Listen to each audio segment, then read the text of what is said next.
예, 안녕하십니까. 오프닝 사회를 맡은 통일비전 시민의 공동. Good afternoon, ladies and gentlemen. My name is Youngsoo Kim, the co-chair of the steering committee of the Social Dialogue PUAC. I'd like to thank the staff who put together today's symposium. The Ministry of Unification and the Social Dialogue PUAC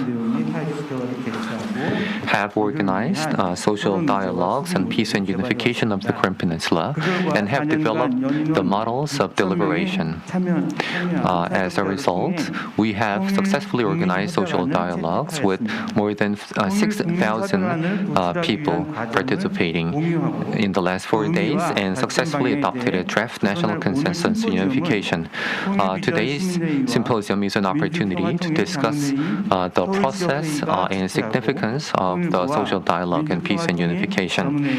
The symposium is co-hosted by the Ministry of Unification and the Social Dialogue PUAC. Before we start the main sessions, we will invite the congratulatory speakers, including the Minister of Unification, Mr. In-jeong Lee, and the Deputy Speaker of the National Assembly, Ms. Sanghee Kim. Good afternoon. I am In-jeong, Minister of Unification of the Republic of Korea. I would like to sincerely congratulate the National Consensus on Unification International Symposium for Social Dialogue on Peace and Unification of the Korean Peninsula. Availing myself of this opportunity, I would like to express my profound gratitude to Social Dialogue for Peace and Unification Building of Korea, and I would like to thank co-chairs Chung-Ang and Insung, co-chairs of the steering committee Hunjo, Taeho, Youngsoo, and Taeho. Thank you very much. I would also like to extend my appreciation to Vice Chair Mikyung of the Peaceful Unification Advisory Council. Thank you for taking part in this meaningful event, and I would like to thank all the others who have taken part in this meaningful event. On behalf of the National Assembly, Deputy Speaker Sanghee sent their congratulatory video remarks as well. In particular, the experts on social conflict resolution and public deliberation from home and abroad are participating here. That's why it is more meaningful. I hope that today's symposium will facilitate in-depth discussion on social dialogue and experience on peace and unification for the past 4 years, including the adoption process of the National Consensus on Unification, while sharing its significance and discussing the way forward. Ladies and gentlemen, the issues of peace and unification have long been the target of conflict and political strife. The government's unification policy lost its consistency and sustainability at times due to political circumstances. In this process, the voice of our citizens, who are the owners of peace and unification, was marginalized. Our journey towards the national consensus on unification for the last 4 years embarked on with self-reflection of such problem. The Moon administration adopted the civil society suggestion as one of their national agendas. For the past 4 years, 60 social dialogues were organized with a total number of 6,000 people while upholding the principle of civilian-led and government support. On June 26, 2021, all the efforts were set forth into the National Consensus on Unification. This is the first social consensus on unification and the DPRK policy,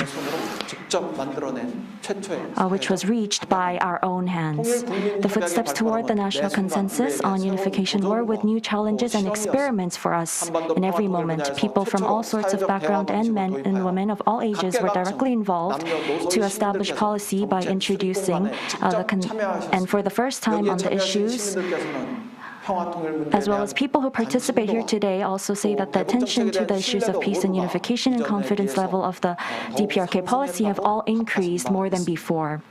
Social dialogue has become an interactive communication platform where the people of South Korea and the government became closer.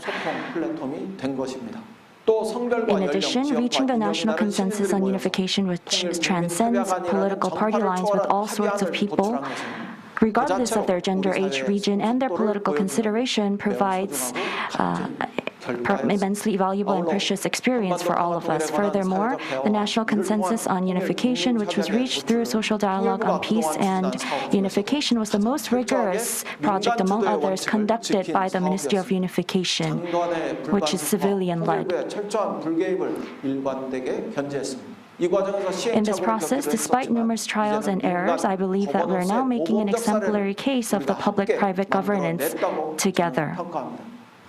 Distinguished guests who are with us at this meaningful event, the current situation of the Korean Peninsula is fluid, and it is expected that there will be a lot of changes. The Korean government will do their utmost to make sure that the Korean Peninsula goes into the cycle of peace, and we can come to dialogues and cooperation while safeguarding peace and stability on the Korean Peninsula in any circumstances. Throughout this journey, our policy for peace and unification of the Korean Peninsula will be unwavering and devoted to our people who have strong desire for peace. Going forward, I hope that the model of social dialogue for peace and unification of the Korean Peninsula is further developed to formulate agreements in a Korean way. In particular, on the occasion of this symposium, I hope that there are more consensus to be reached while making progress in social dialogue from home and abroad, where people arrive at an agreement after much deliberation for peace on the Korean Peninsula. To that end, I would like to look forward to a constructive and fruitful discussion today. Good afternoon, my name is Kim Sanghee, and I am the Deputy Speaker of the National Assembly. I'm happy to meet all of you today who are doing your utmost for the peace and unification in the Korean Peninsula. It's a great honor for me to be invited to this meaningful international symposium. I would like to thank Chairman Kang Jae-jung of the Social Dialogue Hub, who must have been very busy preparing for the event, and all the others involved. Thank you very much for your hard work. The Korean government's unification and North Korea policy in history has been carried out in secret by a small number of experts under the leadership of the government. As a result, the direction and content of unification and North Korea policies have become very unstable, and every time the government changed, it changed along, and the government's unilateral implementation method has hardly garnered public consensus. Until the division is resolved, it is most important to continuously pursue a consistent policy under the single goal of peace and unification. However, while concentrating only on external relations with North Korea and the United States, the most precious voice of the people has been neglected. Based on this awareness of the problem, our civil society made a good proposal to President Moon Jae-in first. The goal was to draw a social consensus on the issue of unification and formalize it in the form of a social pact. President Moon readily accepted this proposal, selected and promoted it as a national agenda, and as a result, the national consensus on the unification was adopted. I believe there are two significances here. First, it has been confirmed that unification and North Korea policies are no longer the exclusive domain of the government or experts, and that it has provided an opportunity to reflect the people's view of the future of the Korean Peninsula in policy. Second, it is another great achievement of this deliberative democracy process to confirm that an agreement can be reached by discussing together, even if the ideological inclinations are different, such as the liberal and conservative, and the religious backgrounds, such as Christianity and Buddhism. To all the people who participated in the adoption process of the national consensus on the unification, thank you very much for your hard work. It is simply surprising that you have held a social conversation with 6,000 participants for 4 years from 2018. I would also like to express my deep gratitude and respect to the 100 citizens who participated in the deliberation process to adopt the final consensus. There are 3 recommendations you sent to the National Assembly. Number 1, enact laws to support social dialogue on peace and unification. Number 2, reflect the results of social dialogue and policies. And number 3, establish consistent unification policies according to the national consensus on the unification. We will do our best to review and actively reflect these recommendations thoroughly. Through today's International Symposium, I hope that you will be able to fully share the deliberative democracy process you have promoted with major countries in the world. Furthermore, please spread the word so that it can be applied to major social issues in Korea as well. Finally, I hope that your efforts will bring us a step closer to the peace and unification of the Korean Peninsula. Thank you very much. I'd like to thank Minister In-jeong Lee and Deputy Speaker Sanghee Kim for their congratulatory remarks. Next, I'd like to invite Ms. Mikyung Lee, the Deputy Chair of the Seoul Assembly of the Peaceful Unification Advisory Council, for her congratulatory remarks. Good afternoon, ladies and gentlemen. My name is Mikyung Lee, the Deputy Chair of the Seoul Assembly of the Peaceful Unification Advisory Council. I'd like to express my great sense of honor for me to be participating in this international symposium on the social dialogue on peace and unification. I'd like to thank Minister Lee and Deputy Speaker Kim for their congratulatory remarks. So I am the Deputy Chair of the Seoul Assembly of the Peaceful Unification Advisory Council. In taking this post, I was surprised by a lot of changes I witnessed. As you may well know, the Peaceful Unification Advisory Council has a very long history, and because the organization itself was born under authoritative governments. For many years, the organization was known for its conservative attitudes. However, after many years, the organization has gone through many changes, and it has become a comprehensive venue for comprehensive dialogue in our society with progressive, centrist, and conservative members of our society taking part in the council. And I believe this spirit is also reflected in the social dialogue on peace and unification of the Korean Peninsula. So the 20th Peaceful Unification Advisory Council has made efforts for sustained peace on the Korean Peninsula, with members of the Council campaigning for the end of the war declaration petition. And we also have become the implementation body of the UN Security Council Resolution 1325 in exploring ways to encourage women to become the protagonists of peace and unification of the Korean Peninsula. For peace of the Korean Peninsula and the world, I believe women, who account for half of the population, should take the lead. That is why I am pursuing gender mainstreaming in the Peaceful Unification Advisory Council. Now, 40% of the council members are women, and I will continue to make efforts to appoint 50% of the council as women.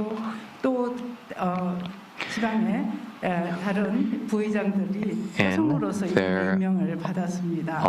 그래서 deputy 여성들이 보다 더 chairs 주체적으로 나가야 된다. of 그리고 또 the 청년들이 council 참여하는 who were women 민주평통이 appointed for different regions, including Seoul, Incheon, and the Gyeonggi province. And we have also established a youth council to encourage the young generation to participate in these efforts for peaceful unification. So I thought a lot about how these changes were possible.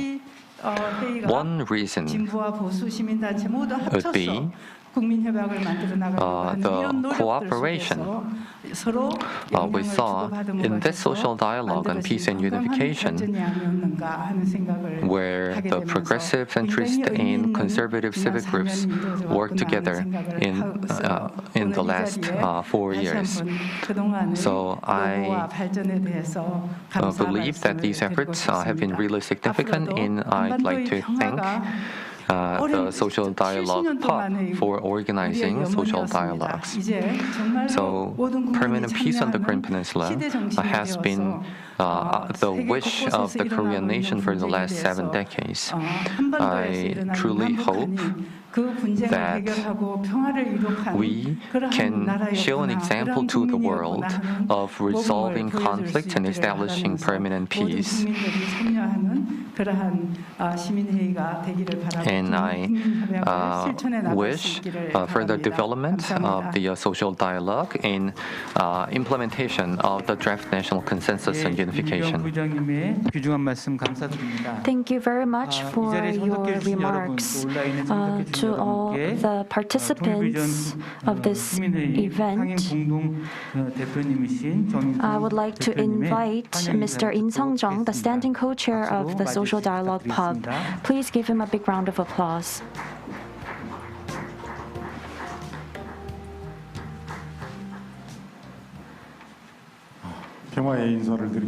Good afternoon, everyone. The Republic of Korea's religious groups, liberal, centrist, and conservative civic groups have, since 2018, begun to engage in various activities to establish the national consensus on the unification. In particular, the National Social Dialogue PUB and the completion of the national consensus on the unification has been achieved through the discussions that were held in different zones and regions of our society. Due to its ups and downs in contemporary history, the Korean society tends to understand security in a very classic way, and at the same time it is tabooed.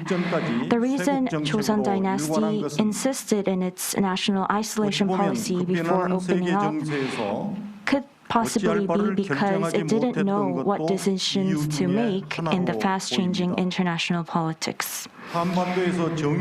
Despite the fact that justice, peace, and unification in the Korean Peninsula are important fields and topics in which active dialogues must be carried out, it remained absent because it was considered to be an area within security. The national consensus on the unification was an attempt by the people to open up a sector that was closed for very long. They say the whole is bigger than its part. With this faith, we were able to get the precious result of dialogue, mutual understanding, consideration, and concession. Furthermore, I believe that it will be a milestone result for the peace on the Korean Peninsula. Moreover, the national consensus on the unification has the frame of a deliberative polling for deliberation, deliberative democracy, but adopts a dialogue method of consensus. Such national consensus on the unification has an important democratic value for its content and structure. Through today's international symposium, we will review our outcomes of discussion, and I hope that through the wisdom of the experts, we could create a more improved social consensus model. 이 자리에 함께하신 모든 분들께 To all the people who are 감사드립니다. participating today, thank you very much.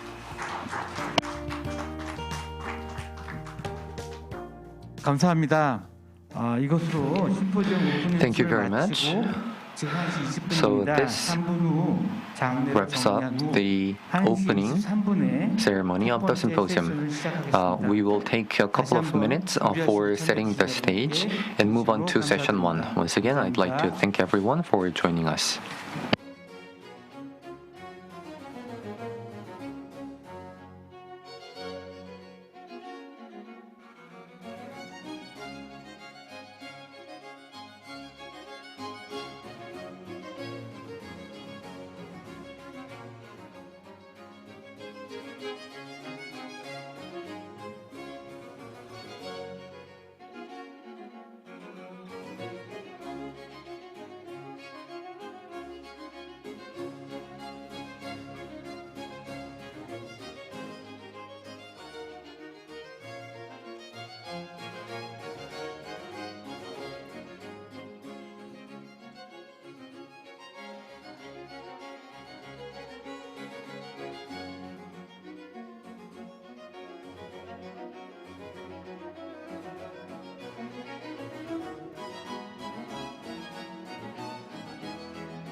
이제 한반도 평화 통일에 관한 사회적 대화 국제 심포지엄의 본 We will 행사를 now start the 시작하겠습니다. main sessions 이번 of the International 심포지엄은 총 Symposium. 3개의 세션과 We 마지막 have 종합 3 토론으로 진행됩니다. sessions and the 제1세션을 panel 소개합니다. discussion.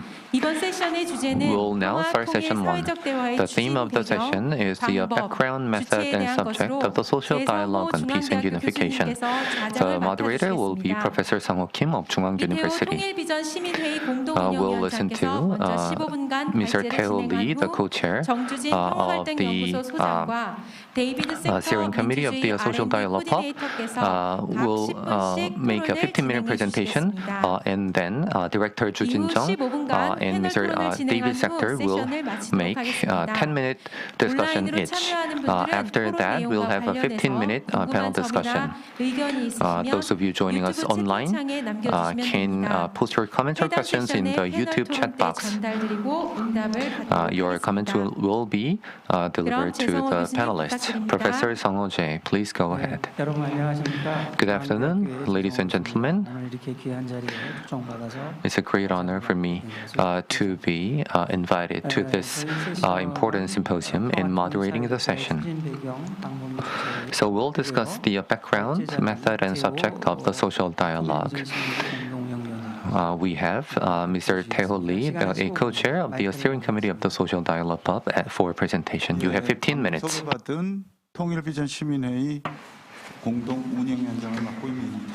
My name is Taeho Lee, the co-chair of the steering committee of the Social Dialogue PUAC. This presentation was prepared along with Mr. Hunjo Lim, the co-chair of the steering committee of the Social Dialogue PUAC. I can't see my presentation material at the moment.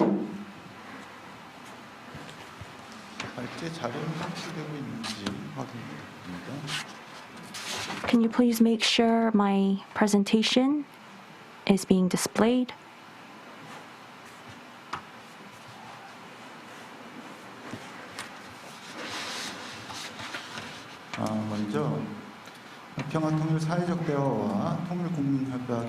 First of all, I will explain the background of the social dialogue on peace and unification and the subject of this dialogue. As you know, the Korean Peninsula is a divided country, and we have been in armistice for over 50 years. And because of this, we've seen a lot of side effects in society. There's a great distrust between the North and South, and because we've been divided for over 50 years, we have a lot of differences among each other. I don't see the script again. I think there are some technical issues here. And to continue, when it comes to the politics of Korea, all this situation has been reflected, and the democracy, representative democracy, wasn't functioning well. There were a lot of protests, large-scale protests in Korea, and that's partly because our democracy and governance hasn't been functioning properly. However, our citizens are becoming smarter, and the number of these deliberative discussions and protests held by the citizens have been increasing. Under the current political situation, the solutions put forth by the president and the majority party may face resistance from the opposition party. And even if they do come to an agreement, we can't say that they sufficiently reflect the will of the people. That is why we need a third method of settlement, and the government voluntarily sought citizens' deliberation as a part of that third method. However, decisions on inter-Korean policies have always been thought as a sector related to security, so it became unapproachable, and it was carried out by only a few people in charge of this topic. However, the people who are greatly affected by this inter-Korean relations and issues, the people have been not included in the discussion. And whenever the government changed, the politics and policies towards North Korea have changed, and they were inconsistent. And we call this the South-South conflict. a conflict in society which is meaningless. 시민사회와 종교계, So that is why the civic groups, religious leaders, and researchers have continued to voice the need for social dialogue and some sort of a national consensus on peace and unification. And during the 2017 presidential election, President Moon Jae-in had adopted this as an election pledge. In order to carry out this discussion, we formed a transpartisan group under the name of Social Dialogue for Peace and Unification Building of Korea. It's an independent civic organizer, and the local governments, the National Assembly, and other entities have cooperated to spread the social dialogues and to establish a social consensus and institutionalize it. Here we have the liberal, centrist, and progressive civil society organizations participating. And we formed the Social Dialogue Pub officially in April 30th of 2019. The Conservative Korea NGO Association and we have the Progressive Civil Society Organization Network in Korea with over 300 members. And the centrist civic groups such as YMCA Korea, YWCA, and Young Korean Academy with over 100 years of history are participating in this social dialogue. Regarding the religious groups, we have 7 major religions represented by the Korean Conference of Religions for Peace. And secondly, we will tell you the strategy, principles, and the models for social dialogue. We have discussed the promotion strategy in many ways. To summarize that, we can say that it's led by the civilians and cooperated by the government. It's an activity and a movement of social dialogue carried out by the people. I think it'll be easier to understand the concept through the table. So our tangible goal is to reach a national consensus on the unification and to institutionalize the social dialogue. Our goal of the movement is to spread and popularize the social dialogue.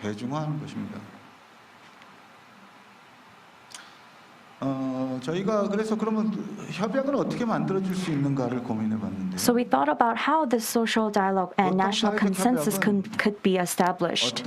Usually, a national consensus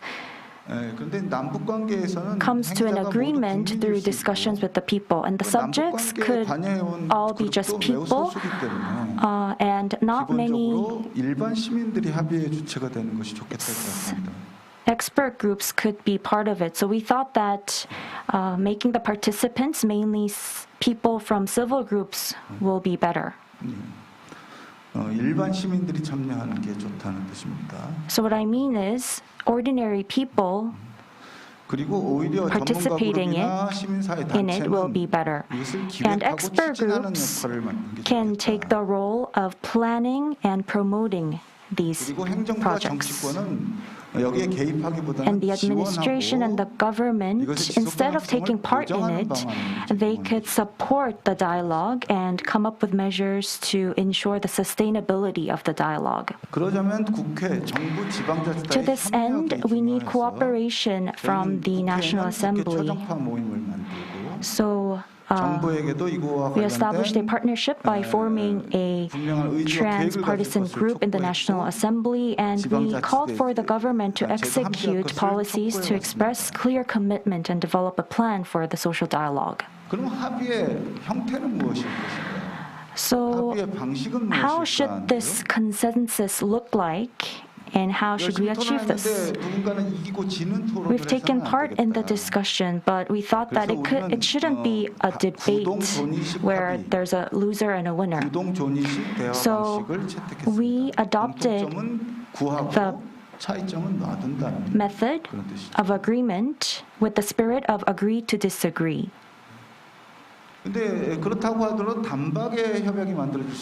However, even though we have this method adopted, we can't come up with a consensus right away. So by holding various discussions and building experience in these discussions held in different regions was what we did. And we made sure to have discussions by topic and by sector. So, for example, we could have a discussion on humanitarian aid or assistance or a consensus related to religion as well. And we also decided that it is necessary to have dialogues in a repeated manner because this could change according to the change in political environment. If we take a look at this table, we are taking a phased and diversified sort of method. And from this diagram, you can see that there is a cooperation among civil society, bipartisan groups in the National Assembly, and the related government bodies. Now, we also need a code of conduct or principles for social dialogue. First of all, neutrality is critical. So, we ensure that balanced participation of conservative centrists and progressive experts and activists in unbiased integration of diverse perspectives in civil society in setting the agenda. Next, objectivity. We made public the process of agenda setting and conversation in a transparent manner and commissioned the recruiting of participants to a specialized survey institution and debate facilitation to a facilitation organization. And the specialized survey institution considered regional background, gender, age, and political orientation in comprising the participants as mini-publics. And the third principle is independence, led by the civil society and supported by public institutions. And last but not least, deliberation, which is the ultimate goal of the dialogue. We designed the program to make sure the participants led the conversation and they are given the opportunity to listen to diverse experts on issues, but those experts were not permitted to lead the discussion or decision making. And we set up a rule to ensure that no person took away another's chance to speak to help prevent discrimination in terms of age, appearance, religion, belief, gender identity, and so on. So now moving on to social dialogue model, and we came up with two models. Typically, deliberative polling is used to measure the changes in the thoughts of the participants. That was on the individual level. But on the collective level, and for consensus building, we also applied the consensus model, including the workshop method and other methods, and came up with a national consensus on the unification model. So let me now give you an overview of the social dialogue program. It has 4 parts. First of all, engaging in the social dialogue project to formulate the draft national consensus on unification. Actually, this consists of the largest part of our efforts. Next, developing the model, agenda, and training for deliberation and educating facilitators. Third, organizing local social dialogues and peace and unification with community members, where members of the local community, civic group activists, and religious leaders can participate. And also, we have tried to organize a transpartisan group in the National Assembly. 통일국민협약사업은 통일부가 지원을 했고요. Now, the National Consensus on the Unification project was supported by the Unification Ministry in social dialogues with local governments such as the Seoul Metropolitan Government, In-jeong Metropolitan Government, Kangwon Provincial Government, and forming of a partisan National Assembly group. Were all separate projects. So this is a table on the progress of the social dialogue. So in 2018, we created a mini public of 200 citizens across the country, another mini public of 200 activists from diverse political orientations, and 80 youth and 1,000 grassroots activists and community religious leaders.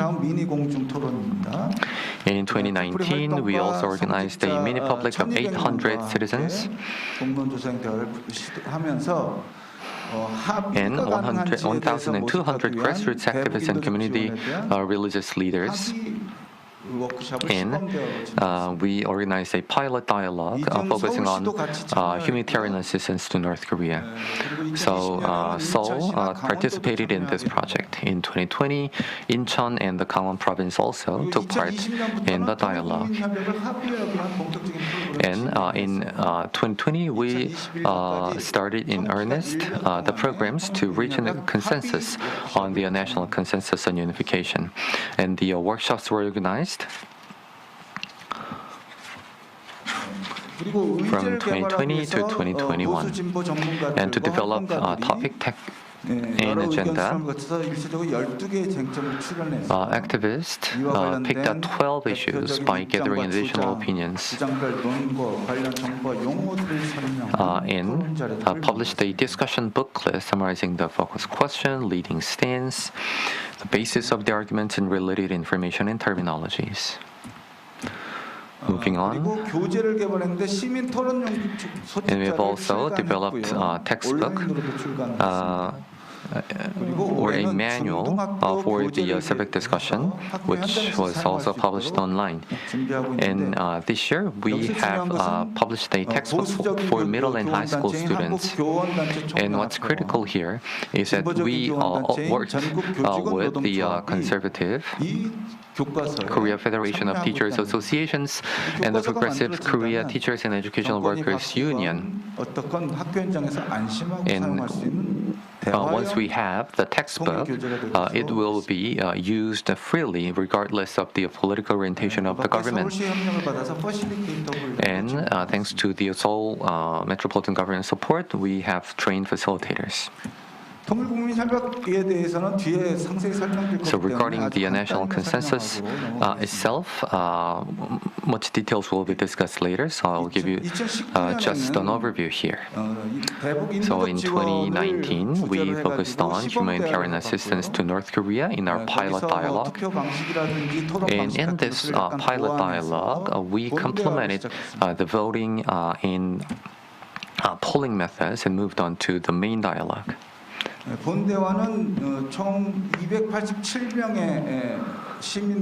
in the main dialogue, we have organized 287 citizens for a preliminary discussion and sampled 100 from them and organized 8 deliberation sessions, 8 hours each. So this is the process in summary. So in 2020, we reached a draft consensus, and in 2021, we went through a process of adopting a draft national consensus. There were 3 focus questions. What is the desirable and feasible vision for the future of the Korean Peninsula? What are the process and methods for realizing that vision?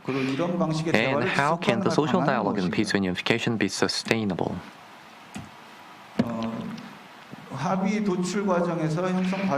So this is the process and rules for consensus building.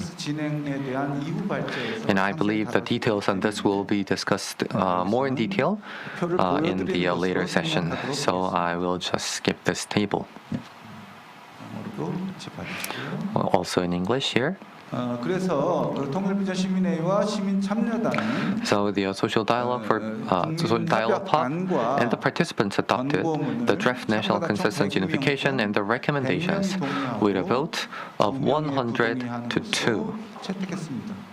부동의한 분들도 왜 부동의하는지 Now, the two who were against the consensus and recommendations were also allowed to leave their comments so that the minority opinion can be recorded. 그리고 이것은 연서명을 통해서 통일부 장관과 And 대통령에서 the consensus and recommendations were delivered to the Ministry of Unification. The draft consensus is not binding, but it's a valuable outcome of civic deliberation and consensus that represents average public opinion. So I believe that the government should respect it and be guided in their policy making. 마지막으로 이 대화의 성과와 Lastly, significance of the social dialogue and limitations.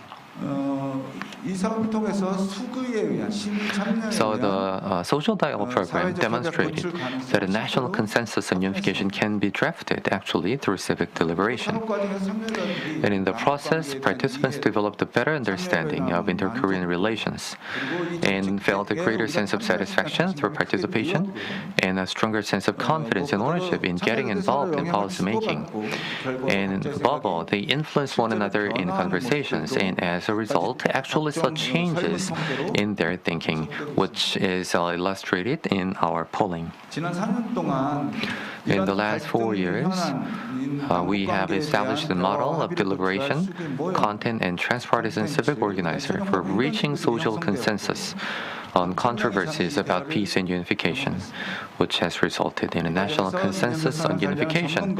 In total, more than 6,000 citizens experienced this dialogue. This process led to the formation of groups of experts, teachers, facilitators, lawmakers, heads of local governments who support the program. And if middle and high school textbooks are published and used in schools, it will significantly contribute to this dialogue to take roots. Now, limitations and challenges. So based on our promotion strategy, we laid the foundation for the social dialogue to be popularized and embedded in our everyday life. However, we are yet to actually achieve that. And we haven't completed the national consensus. Now, the draft national consensus can be interpreted as our first outcome of the consensus experiment on peace and unification, which will be sustained forward. And we don't have a vision yet on how the National Assembly will participate and take responsibility for this experiment. There is a group of lawmakers who support this, but there is no official support of the National Assembly itself. And we are yet to form a bipartisan lawmaker group. And actually, opinions are divided in the National Assembly regarding this project.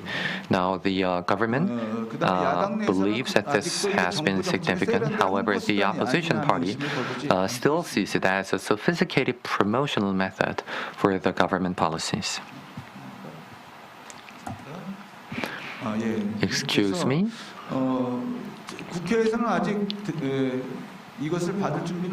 So the National Assembly is not ready to accept it, but we believe this is a long run. It could take 10 years or 20 years. And what really matters is to have the organizers who will promote the dialogue in the long term and have the foundation of citizens who will participate in the dialogue. This is it from our presentation. Thank you very much for sharing the overview of the social dialogue. So I understand that it took a little longer than our schedule, and I didn't cut you. Now, let's move on to our discussion. Mr. Jung, please keep your comment. Ms. Chung, keep your comments within 7 minutes. Okay, so you reduced my time to speak, but anyway, I will try to keep that time. I think everything has been explained very well, and I have no comments regarding that. As many people are saying, issues related to the inter-Koreas from the politicians, civil groups, and political groups, they were the main subjects of the discussions regarding North Korean issues, and people were often very neglected from these discussions. And regarding other issues, people's opinions are being gathered and collected. However, regarding this particular issue, only the educators and related experts are taking part in the discussion. That is why this social dialogue for the people provides a big opportunity for the people to take part in the talks regarding peace and unification. Although just a few number of people participated in the discussion, but it is meaningful that people took part in the discussion in these sensitive issues, and it is very meaningful that they came up with a draft consensus regarding this. Now, the meaning is not light, but I would like to add 3 comments regarding what could be done to improve the social dialogue. First of all, I think we have to improve the level of civic engagement. I might be asking for too much, but I would like to emphasize this. The social dialogue hub and the social dialogue that was established for the people provided an opportunity for discussion. And in 2020 and 2020, there was the goal of establishing the national consensus on the unification, and people participated in this discussion to achieve this common goal. And thanks to the cooperation of the people, they came up with a draft version. However, they weren't able to go out of the box. They couldn't extend the time given for discussion, or they couldn't adjust the time that were given to them with the organizer. And there were no participants who thought that that was possible in the first place. That's because the process of the social dialogue, people cannot have ownership over this whole process. And so we must ask ourselves this question: can people ask for the modification of this discussion? Can they request such changes? I think people should actively ask such questions. And the reason why people aren't able to do that is because participating in a social dialogue is deemed by the citizens to be a special opportunity for them, because they are the few who were selected and invited to be part of this discussion. So it is perceived as a very special offer for the participants. And most of the participants did not have enough knowledge or experience regarding deliberation. And so that is why they didn't have enough capability to question that process of deliberation. So in order to improve the level of the social dialogue, people must gain more knowledge and experience, and an environment in which participants can question the process of the social dialogue must be formed. And secondly, we need a social dialogue with mutual learning and change. Conversation means an act that allows participants to share their opinions on issues that they face in common, to learn from each other, and to experience changes. And the social dialogues that happen in our society is focused on listening to each other and sharing each other's opinions. And so listening is emphasized. So a tight schedule makes participants face the fundamental limitation in which they cannot really learn from each other. And the reason why such formats are created is because public resources are invested to produce a specific outcome, and we have to come up with an outcome within a set schedule as planned. So the central and local governments that provide financial resources hold social dialogues as part of the policy projects, and the civil society conducts social dialogues as projects together with citizens. So although these social dialogues are referred to as something that's people-centered, there is a risk that participants may become a means to achieve the goal.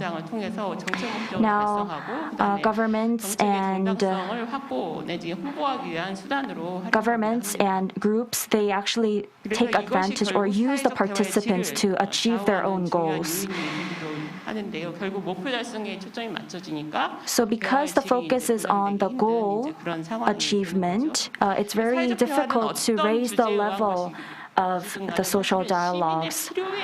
Now, these social dialogues must be planned and promoted based on the need of the people. So it must be a response to the request of the people. So in order for these social dialogues to be something that the people want, people must plan and adjust these dialogues. Until now, people have been neglected and they weren't a part of the dialogues. But they have to learn how to request what they need, and they have to more actively take part and engage in these dialogues, and an environment in which they can do that must be formed. And these participants have different level of knowledge. They have to learn from each other through discussions, and they must make sure that a true change can be realized. However, we don't have enough time to achieve all that in our social dialogue at the moment. That's why I think there needs to be an improvement. And we also need critical evaluation and a variety of approaches. There are a lot of positive evaluations regarding our social dialogue. However, I think we have to be more critical towards it for it to be improved. So we need a more objective view and evaluation.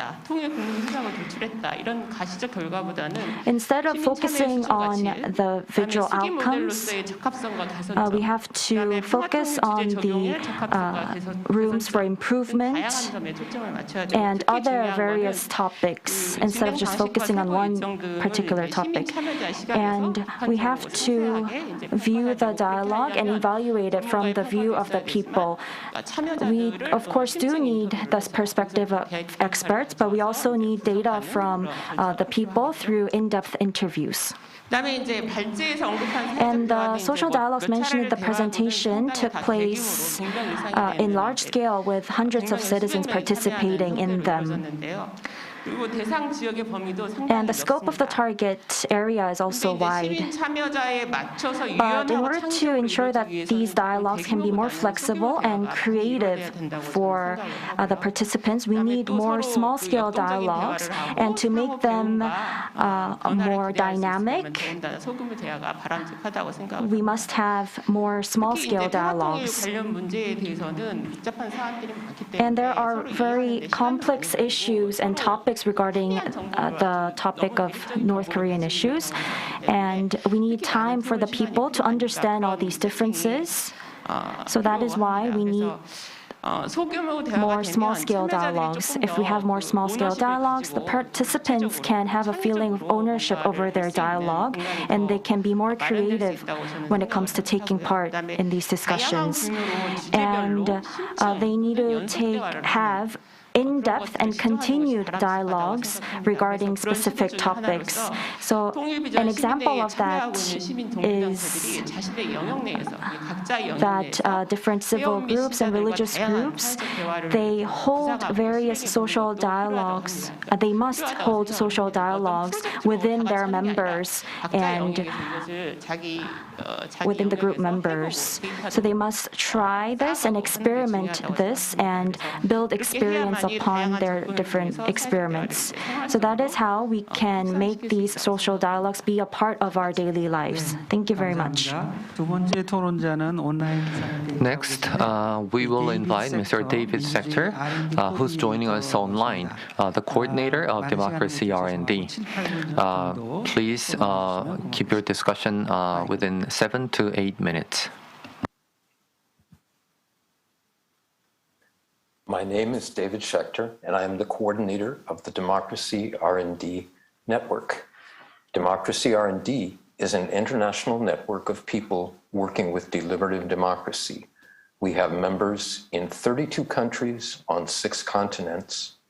I am proud to say that we have 2 Korean organizational members, the Korean Association for Conflict Studies and the Korean Center for Social Conflict Resolution, and that we also have a representative from the Korean Institute of Public Administration, my colleague Jaeho Yoon. In my talk, I would like to bring an international perspective to the presentation we just heard and to the social dialogue. First, I will talk about the basic elements of deliberative democracy and how it can complement representative democracy. Then I will talk about how deliberative democracy is being used internationally. Finally, I will make some brief remarks about the significance of the Korean social dialogue for deliberative democracy worldwide. What do I mean by deliberative democracy? There is no standard definition, but I would define it in terms of 3 core elements: random selection, deliberation, and rough consensus. The well-known ways of selecting participants in public policy conversations are election, appointment, and self-selection. Deliberative democracy adds a new method, random selection. Compared to other methods, random selection can produce a group of participants who are more representative of the public, more diverse, better able to work collaboratively, and harder to manipulate. The well-known forms of public policy conversation are debate, negotiation, opinion giving, and bargaining. Deliberative democracy adds a new method, deliberation. Participants come with open minds, willing to listen to others and work with them to develop a proposal that everyone could support. Compared to other forms of political conversation, deliberation makes it much easier for participants to work together. The well-known way of making policy decisions is through voting. Deliberative democracy adds a new method, sometimes called rough consensus. Instead of having a contest to see which option gets the most votes, the goal is to try to find something everyone could agree on, or at least to get close. It is also acceptable for participants to agree to disagree, as we just heard about the social dialogue. Deliberative processes sometimes use voting, but winning is not the goal. What can deliberative democracy add to representative democracy? First, better selection of participants, a group that is representative, diverse, and able to work together effectively. Second, a better policy dialogue, more informed, more thoughtful, more collaborative. Third, better results, better recommendations with a greater chance of being implemented and a better chance of being trusted by the society. Because of these advantages, deliberative democracy can enable decision makers to do 2 very important things: take hard decisions and build public trust. Democracies everywhere face hard decisions. Most of them face lack of public trust. Deliberative democracy can help to solve both these problems at the same time. We see this now with the social dialogue. Although deliberative democracy has been used for 50 years, the practice has developed greatly in the last 10 years or so. There have been many more deliberations in many more places. No one has a complete count, but people in the Technical University of Berlin have a database of 2,000 cases. Deliberative democracy has been used at higher levels, at the national level in many countries, and in the European Union.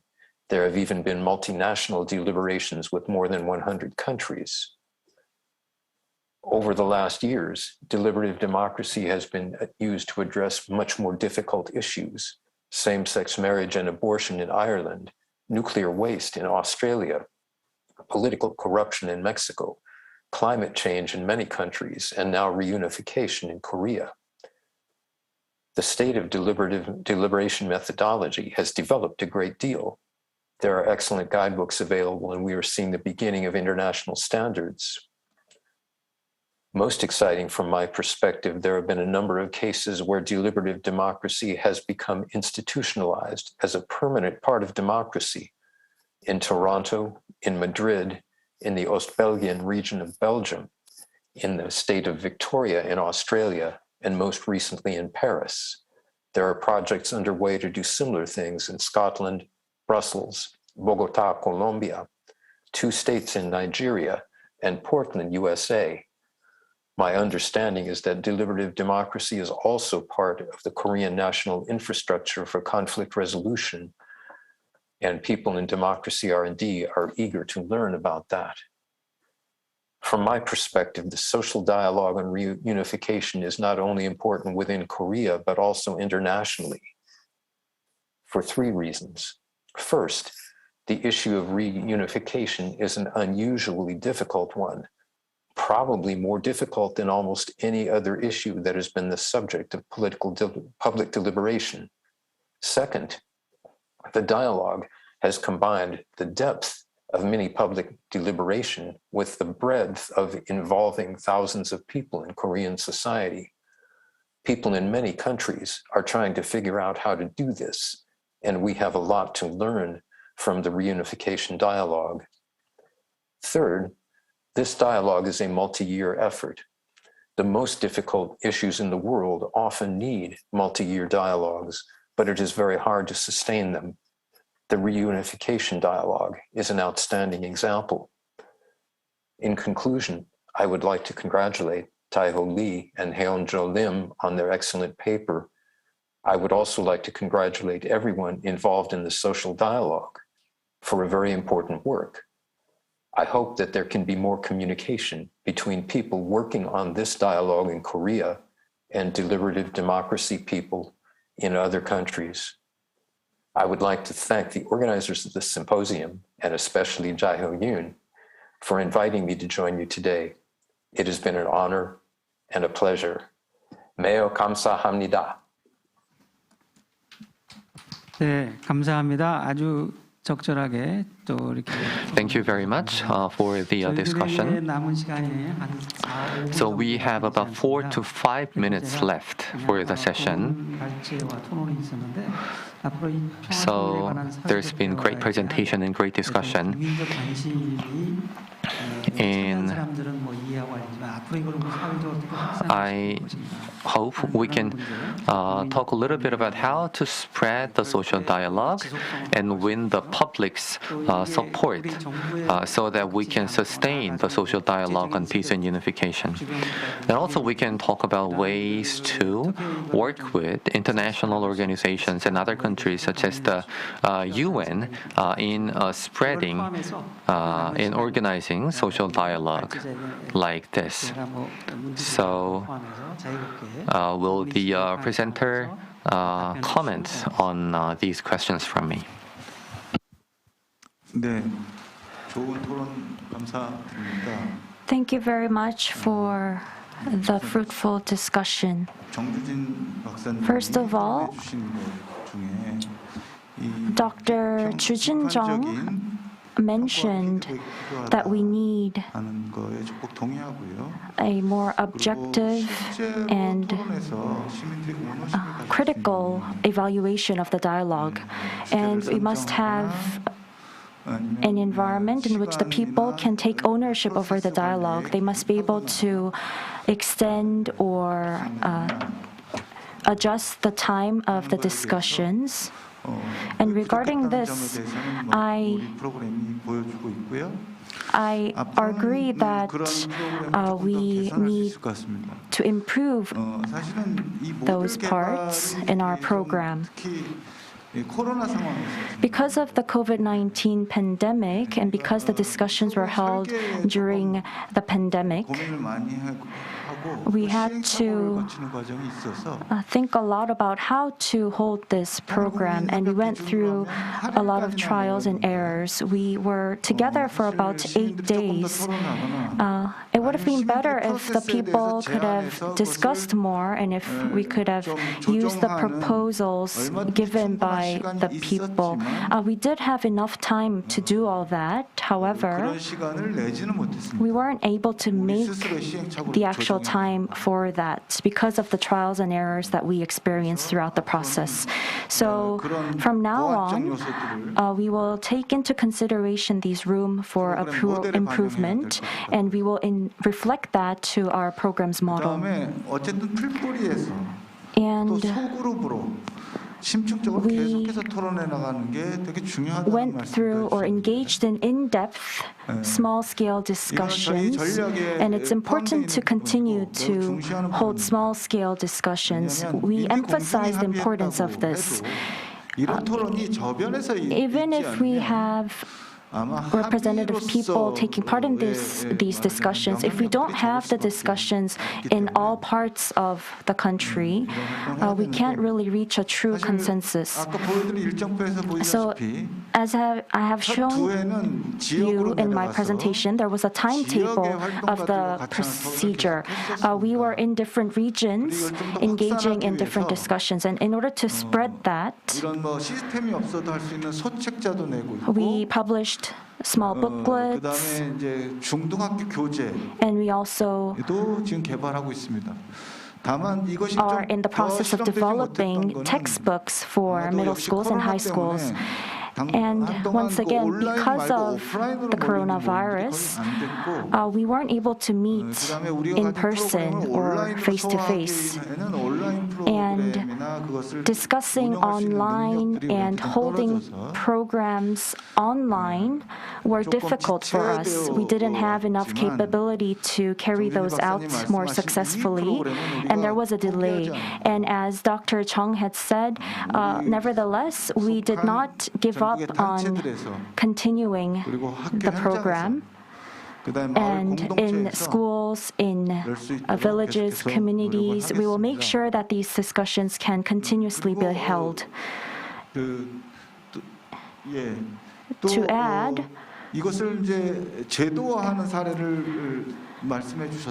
you talked about institutionalizing these cases. We have to look at how deliberative democracy has been institutionalized from cases abroad, and we have to reflect those in our model. It'll be very useful. Thank you very much for your participation. Thank you, Mr. Lee, for your comments and answers. So in this session, we talked about the background, method, subject, limitations in ways for improvement in the social dialogue. So I'd like to thank the presenter, discussant, in particular, Dr. David Schecter from Democracy R&D. This wraps up the session. Thank you very much. Now, this concludes session 1 of the International Symposium. We'll take a couple of minutes for setting the stage and move on to session 2 from 2:15.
국제 심포지엄 한반도 평화 통일에 관한 사회적 대화 제2세션을 시작합니다.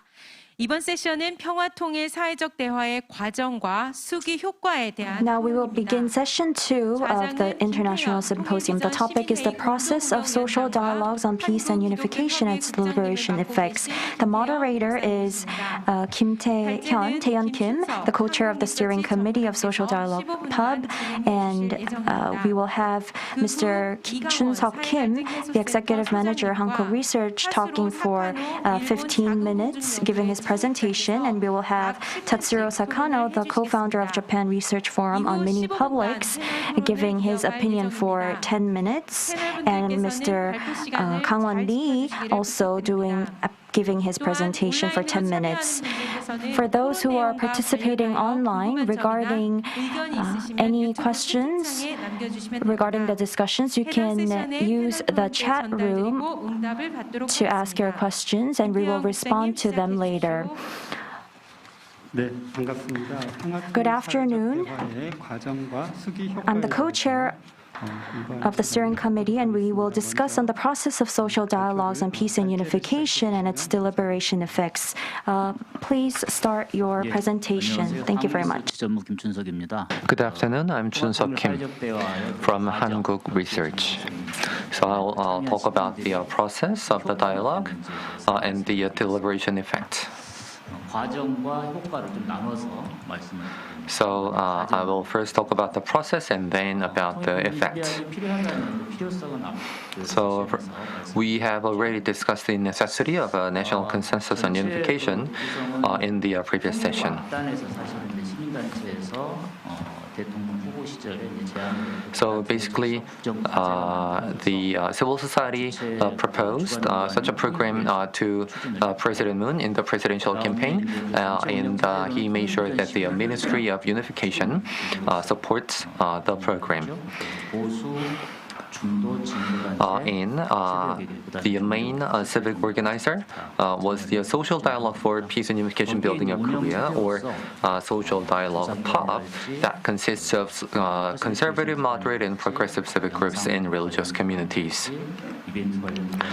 And for its implementation, there was collaboration with experts in research institutions, facilitators, broadcast service providers, and event planners.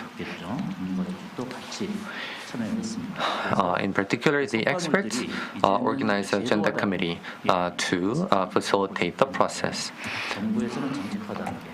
So we have come up with an outcome, and now it sits before the National Assembly to be considered for institutional adoption.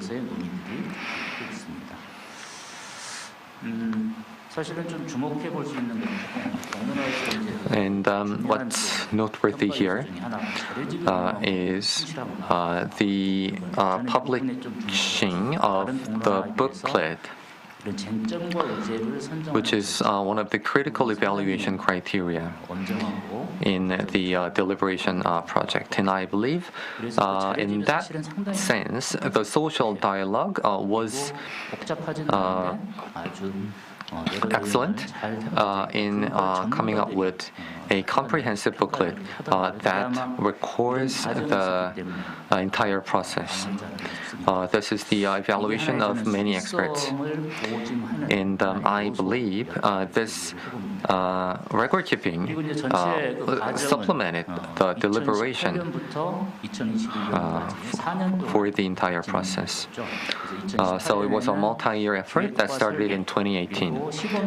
So in 2018, planning and designing and pilot dialogue was conducted.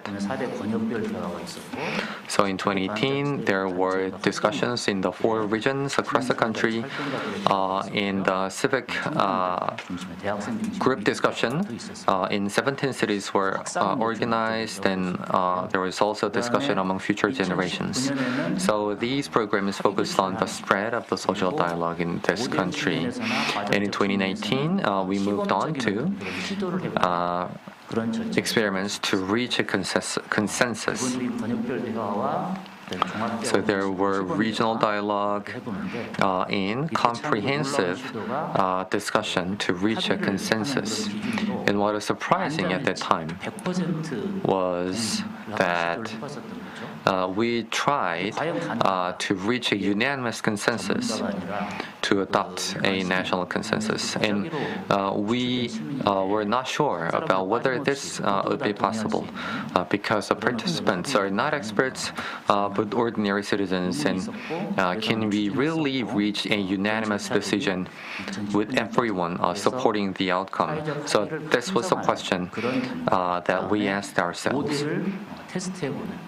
In 2019, we also tested some deliberation models.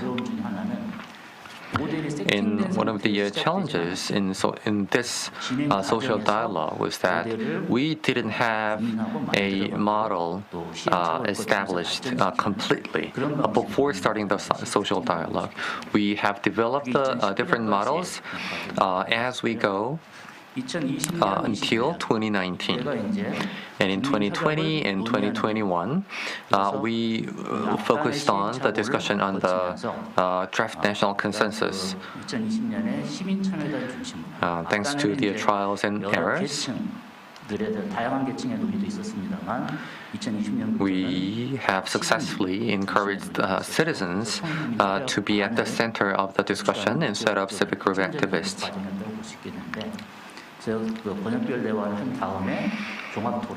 So we had regional discussions and comprehensive discussion that took about 4 days. And we actually adopted a draft national consensus in 2020. And in 2021, we organized another event to complement the draft national consensus. And the participants were the same in 2020. In 2021,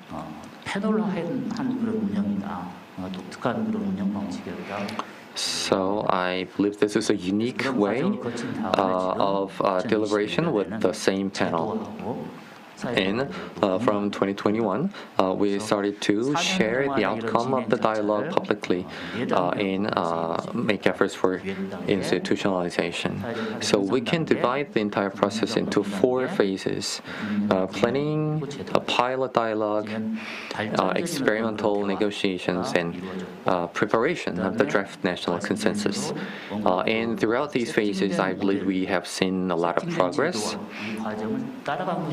And in particular, we have successfully evolved, made sure that the models were evolved.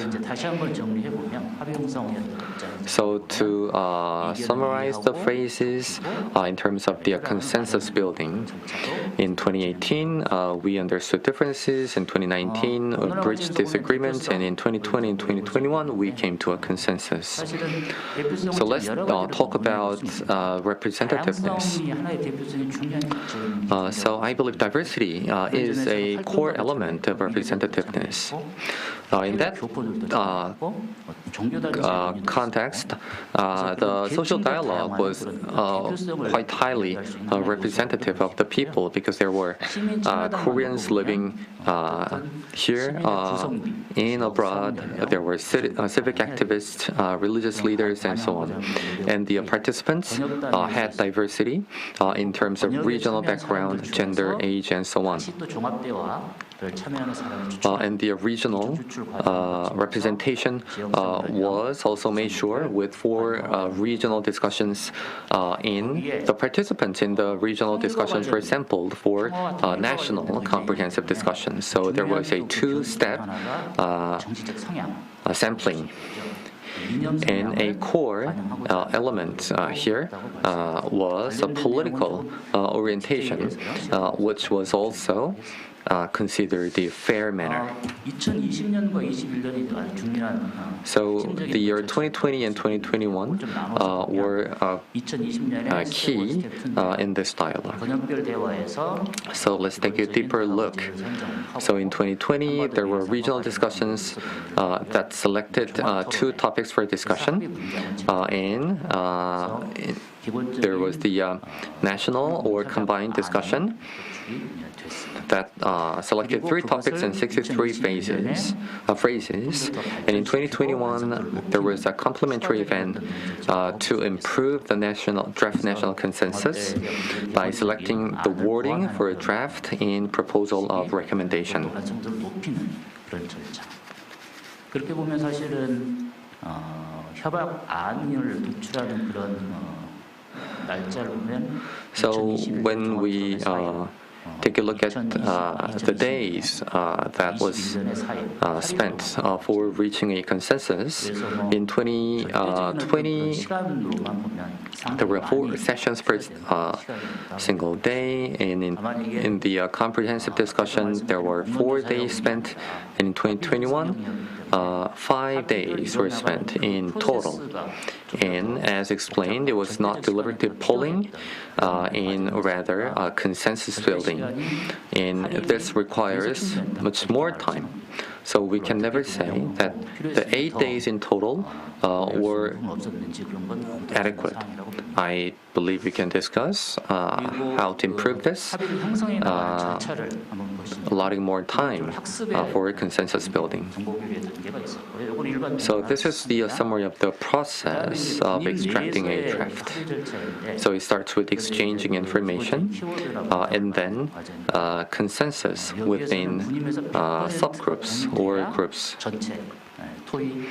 So in the social dialogue, unanimous consensus was required to adopt sentences in these groups. So there were 10 groups, each of 10 people, and in the general consensus, at least 80% of participants had to consent. 80%의 여론조사 결과는 만장일치다. 이렇게 So this 80% rule was based on an academic finding that 80% support in a public survey is virtually a unanimous support. So we applied this unanimous support rule back in 2019 strictly, but we realized that was not possible, so we chose this 80% rule. But unanimous decision was required in small group discussion, and I think this was also meaningful. So now looking at step 4,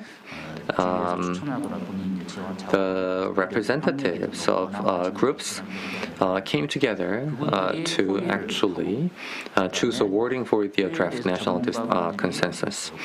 So these representatives were not selected because they were older or had higher educational levels. Their discussion was once again reviewed by the experts and then agreed.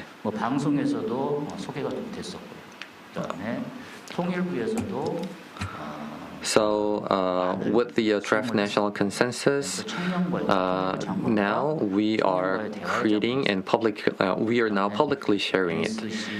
It was delivered to the Ministry of Unification, and the NSC positively appreciated this. However, we are yet to have an active discussion in the National Assembly, which is the highest decision-making body of the country. So the draft national consensus was delivered to the Ministry of Unification. Moving on to the deliberation effects.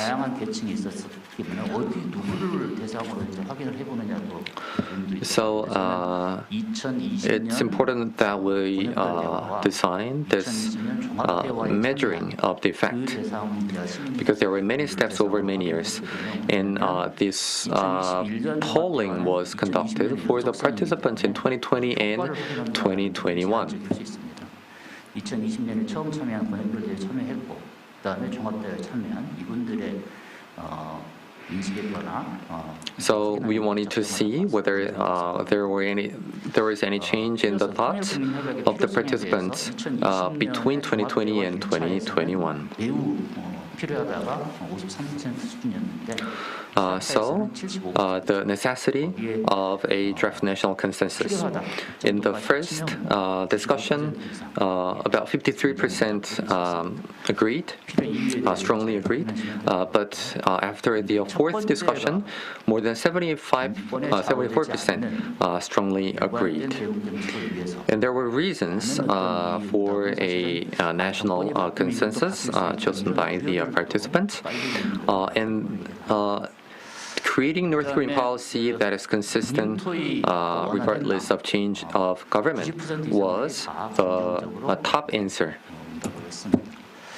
And more than 90% was satisfied with the group discussion.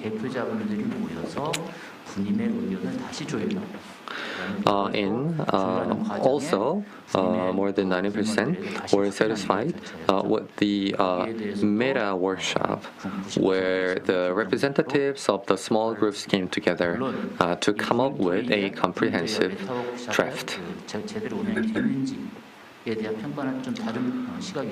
Of course, I believe there can be other perspectives on this, but this is the view of the participants themselves. Moving on to evaluation of the management and operation of the discussion.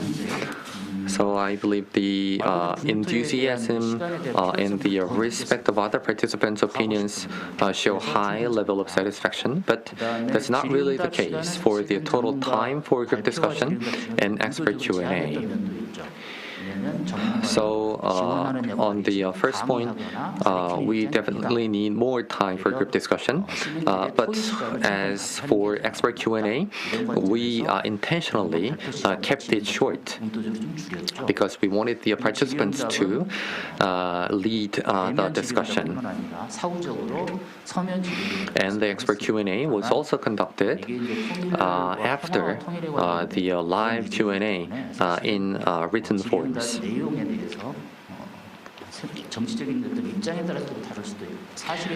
And we have to take a deeper look at this answer because the satisfaction levels could differ from one political orientation to another, because peace and unification is a highly political matter. There were other questions about satisfaction with the draft consensus and how much of their opinions were acknowledged in the draft, and whether compromises were made. And we all see high levels of satisfaction. And now,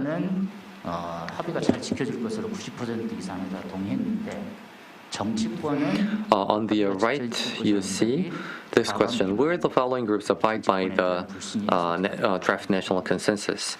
I believe there is a typo here because the dialogue participants should come at top, and we see a high mistrust in political parties. Now, civic attitudes. Positive answers were higher than 90% for all these different points. In summary, we see the civic attitudes were satisfactory. And regarding the online discussion, some of them felt difficulties, but most of the participants said there was no difficulty at all. And even some of them preferred online discussion compared to offline discussion. But we still have to make efforts to improve online deliberation method. Now we will continue to the discussions. Please make your remarks, Mr. Lee Kangwon. Hi, my name is Lee Kangwon. I'm the Executive Director of Korean Center for Social Conflict Resolution. It's my honor to be part of this meaningful event. For the past 4 years, we had to discuss a lot of topics in depth. 임팩트 있게 요약을 해주셔서 Thank you for that great summary.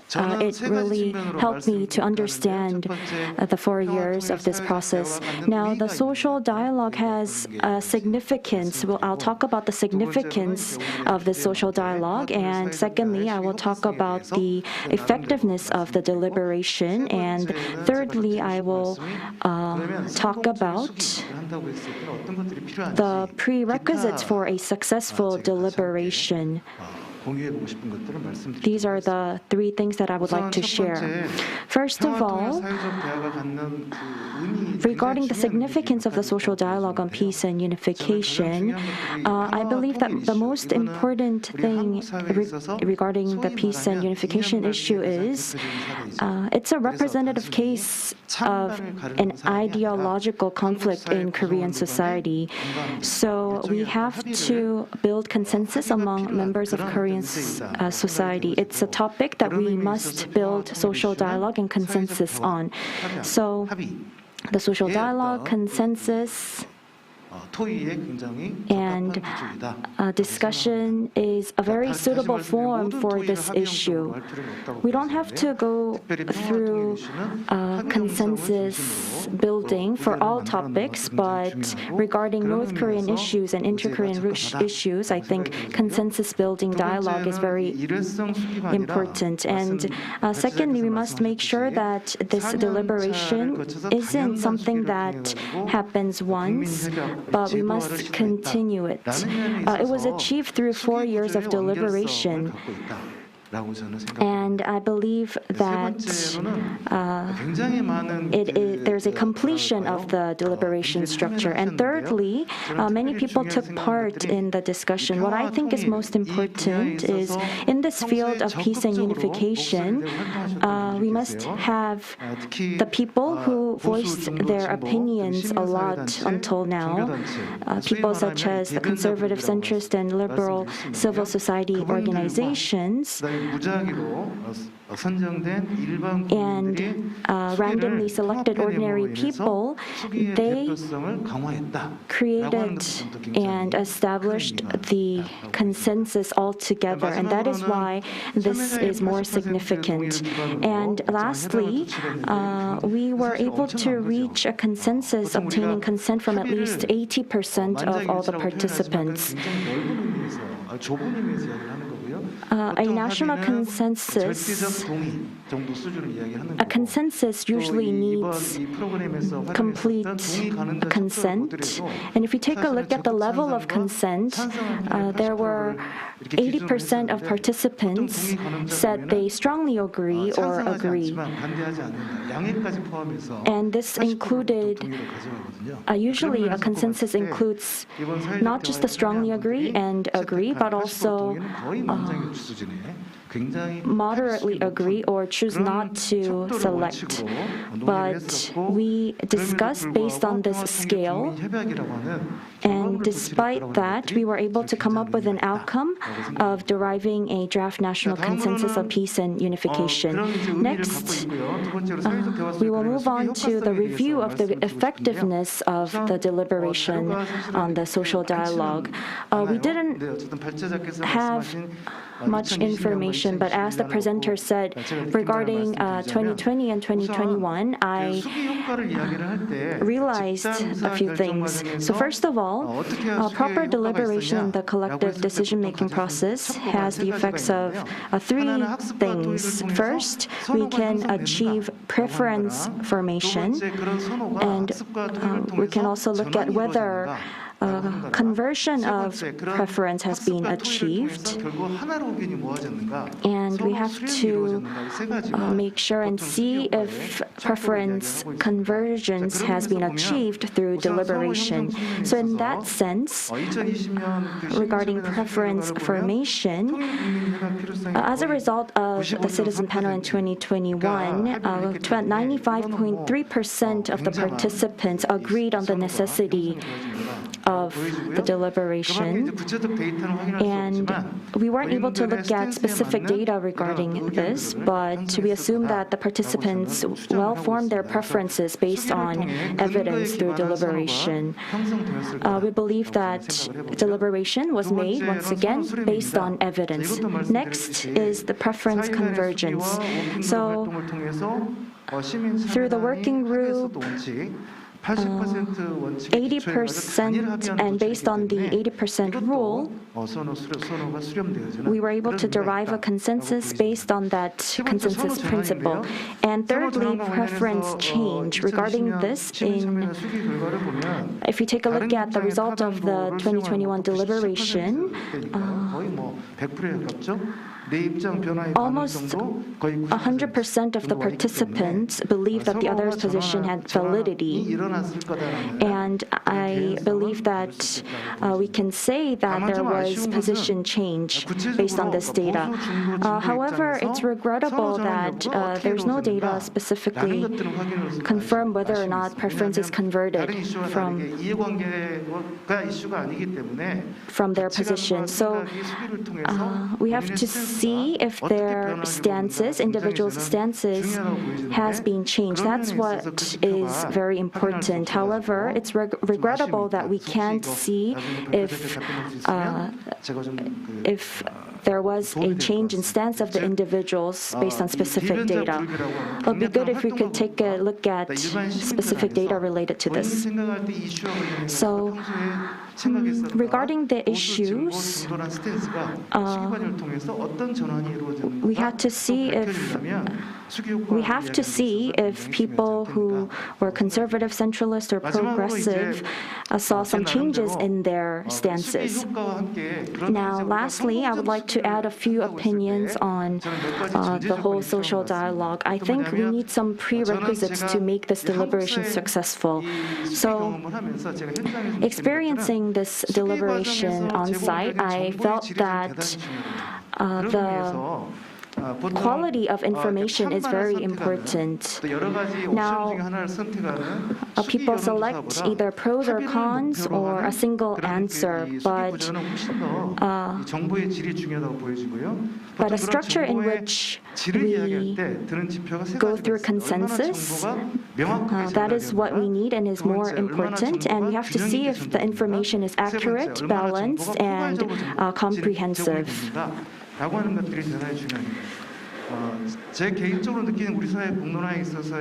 So based on my experience of the deliberation in our society, I believe that deliberation is very necessary in our society, and it's very effective, but we lack accuracy, balance, and comprehensiveness of the information. And many of the deliberations that occur in our society are focused on pros and cons, so it lacks the opportunity to give a chance for the people to learn. So, in this regard, many indices and data could be looked at, and they have been provided, but the level of information, the quality of information, data and indices regarding the accuracy, balance, and comprehensiveness of the information are lacking. So that's what we need to improve on. And lastly, we have to make sure to see how the results of these deliberations are accepted by those who did not take part in the discussions. And if there are any surveys or research done on the idea of those who did not participate, should be looked at. And lastly, a social consensus could have a very unique form. I think it's a contract among different subjects, and preparing for this social dialogue and facilitating the social dialogue was carried out by different groups that represented the conservative, liberal, and centrist groups. If there was a contract that was formed among them, We have to see if a proper consensus was formed among them, and it'll be good if we could take a look at the outcome of these consensus. Thank you very much. So you had 4 questions for the presenter. Next, we have Professor Tatsuro Sakano presenting. Good afternoon. Thank you for Chairman. And it is my pleasure to have this opportunity to participate in this conference. I'm a co-founder of Japan Research Forum of Many Publics, which is a researchers and practitioners network of who initiated deliberative polling and planning cell and consensus conference in Japan. And we have a close contact with the Korean colleague and Lee Kangwon and also David Schecter. And I think, since I'm not familiar with the process itself, but I think I have some comment and to your processes from my, Japanese experience. And first of all, I think the social dialogue by many publics can play a critical role in constitution or in constitution of public will. And the use of randomly selected citizens, as David Schecter mentioned, for policy making is expected to break through the deadlock situation, which is conventional political processes are trapped in. So probably in comparison to the Europe and the US, East Asian countries have fewer experiences and seem to have been less active to adapt this new method. However, since the introduction of deliberative poll to Shinkori nuclear plant construction and Seoul City's conflict resolution department, based on these experiences, now Korea has developed its own model of social dialogue using many publics.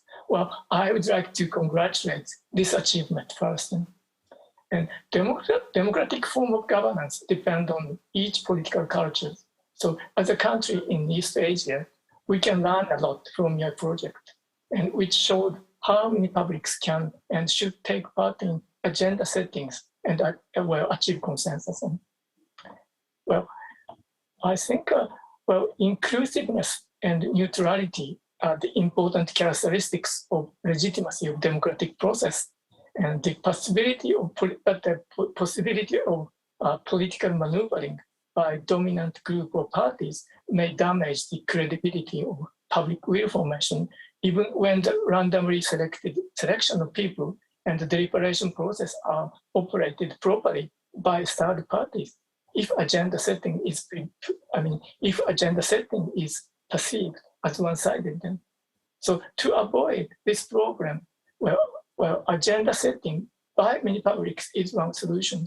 As you see the slide, this is the famous, now famous, model of Ost-Belgian models. I think that is one solution. In Ost-Belgian models, agenda setting power is given to the citizen councils, which is a permanent body of constitute of permanent randomly selected citizens. So, citizens can propose, and if they get, I remember 100 or 200, agreement by citizens, that citizen council start, discussion about that should be discussed for the next stage, should be the next, so back to the first slide, please. Go back to the, still I'm explaining the Ost-Belgian model. Thank you. And so, they have right power of agenda settings.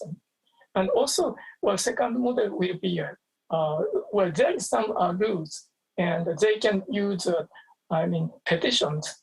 It's just like initiative models. If certain number of petitions were collected, that kind of deliberation process started.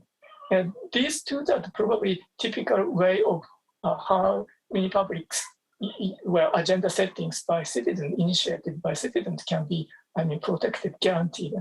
But probably in your models, slightly different. And I think probably it depends on the political culture of Korea. And it is, anyway, it is started by government. And but even so, the agenda for the part of agenda settings, probably they have ultimate probably responsibility reside in the agenda setting committees.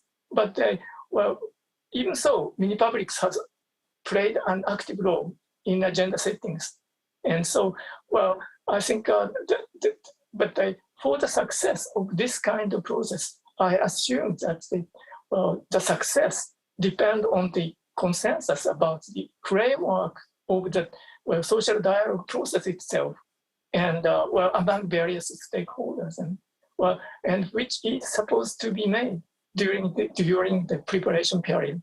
And this preparation work probably can be named as a collaborative stage setting, and which one of the key conditions of social dialogue process success. And so the question here is, how stakeholders evaluate the process itself, and is it and its outcomes. And so from the explanation by the previous speakers, PBU probably is a key for the for the success of such preparations. And again, and also for the first 2 years can be seen as a kind of a preparation period. So this kind of elaborated preparation is actually perceived as neutral, and inclusiveness is achieved by various stakeholders. One of them, and this is the first question I haven't. And second one is, please go to the next slide, please. And second one is that the second characteristic important feature is that the writing a draft of national consensus and achieving consensus by in the social dialogue processes. And in comparison with the deliberative poll, many publics can engage in constituting public will more actively. And as reported by the speakers, where participants learn the complex issues and change opinions and reach more considered opinions and consensus by force of better argument. But this is the slide shows us this is recently Jack and Van der Does, they classified consequences of many publics by two-dimensional criteria. And first dimension is where the impacts on individual or policy making. And second dimension is how the impact reach and proximate or distant. So proximate individual impact is the changing in the participant's opinion and knowledge. For this criteria, the social dialogue process in Korea has succeeded as reported. And the proximate policy-making impact is, the congruence of recommendation and policy decisions.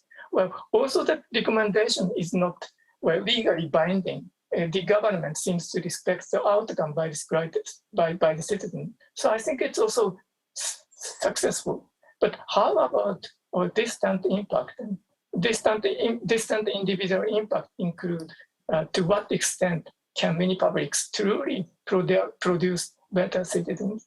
And to what extent can they stimulate deliberation among citizens that do not participate? Which is a question same as the Kangwon and Mr. Kangwon raised. And distant policy-making impact include the structural transformation of policy-making process itself toward deliberative culture. So, I think a consensus in terms of proximate impact is important. And considering the time constraint and the large size of participants, I understand it is quite difficult to achieve unanimous consent.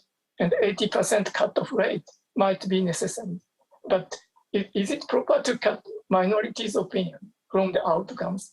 Isn't it possible to report all the statements with information about the level of agreement? And other alternative would be a policy proposal with the list of pros and cons.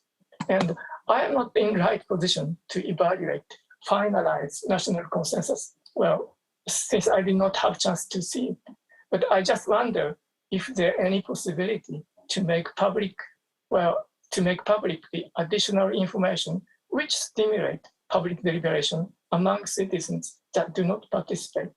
And the evaluation in terms of distant impact on individual citizens and policymaking process is also necessary and probably for nurturing deliberative cultures. In other words, reflective and interactive cultures, which I believe is a foundation for national consensus. So, thank you again for giving me this opportunities. I think Korean experience is far ahead of Japan, and so we are so much excited and how we can learn from your experience. Thank you so much.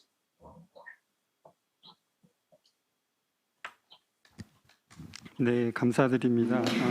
Thank you very much to all the speakers and the discussants. Now, we will have a discussion. We will have the discussants ask questions on the presentations. We will have Mr. Kim Chunseok speak first. 이강원 소장님께서 So there were 4 questions from Mr. Lee. 첫 번째가 크게는 이제 그 활동가. So first, 이쪽에 그룹이 참여한 there were activists or advocates who participated in the social dialogue.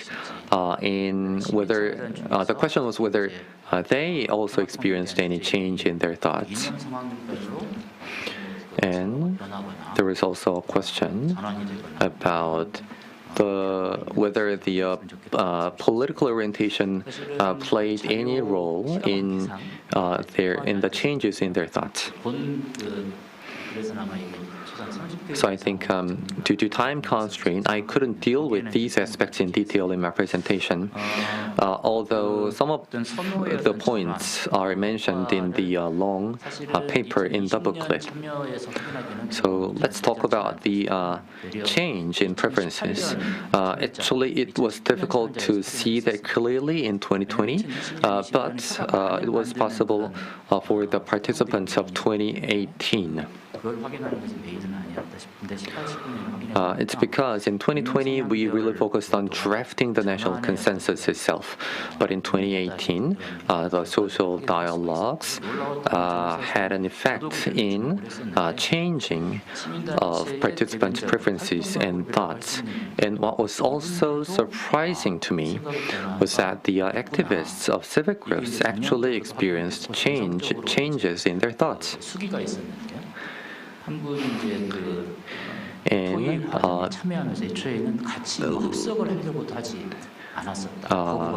there was also a case where activists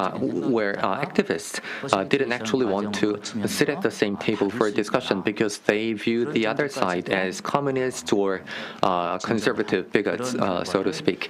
But after many rounds of discussion, they reached a consensus and changed their views of the opposite side. So that is the deliberation having effects in change in preferences, even for the civic group activists. The next point is about balanced information. In the clarity and comprehensiveness of the information provided for the participants. Although I'm not sure I'm in the right position to answer this question, I can at least say that we made our utmost efforts to ensure the 3 principles. And I'd like to emphasize that the discussions were not really focused on controversies. If it was really about controversies, we should have provided all the arguments of pros and cons. But the discussion was more about understanding the topic, and based on that understanding, ordinary citizens were given the chance to reach a consensus. So I believe we can approach the principles of comprehensiveness and clarity when it comes to information provision in this respect. And the next point is the response of non-participants. We couldn't survey that, so I think this is a task for the future. And the next point is the reaching a consensus or signing a convention among the advocates or civic group activists. I think the people from the Social Dialogue Hub can answer this question. Moving on to the questions raised by Mr. Professor Sakano. So one of his comments was about unanimous consensus or 80% rule in whether we can cut out the minority opinions in the outcome. I believe that's a legitimate question. And we decided that the minority opinions were also recorded in the outcome with reasons as well.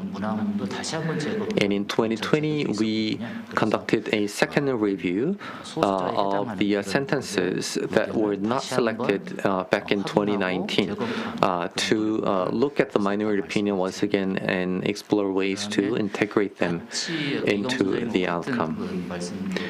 And the other point by Professor Sakano was actually the same with what Mr. Lee said, how to engage non-participants in the public discussion in the long term. I believe this is also our future task. Thank you for the answer. As a moderator, I would like to summarize the answers. So regarding this topic, we carried out a social dialogue. If I were to compare this with something, it's as if we saw a huge transformation in which the owner of the discussion changed to the people. A deliberative discussion is based on a faith for the knowledge of the people. One of the characteristics of our social dialogue is that we emphasize the importance of reaching a consensus through this social dialogue. And in this process, we had, within the deliberative polling model, we had the consensus model that was added to this dialogue. So in the discussion, we had participants, ordinary citizens, and experts as well who reviewed all the topics and went through a review and wrote down what was discussed. The key point of today's discussion, I believe, is that the quality of the content of the dialogue was what we were able to consider a lot, but other than that, choosing the topics and making the consensus known to the public and having the community and the government reflecting these results to the policy are areas that we cannot discuss among ourselves. And lastly, I think we will be able to discuss that in the final discussion later on. If anyone has, if Mr. Lee or Mr. Tatsuro has any questions, you can ask your question.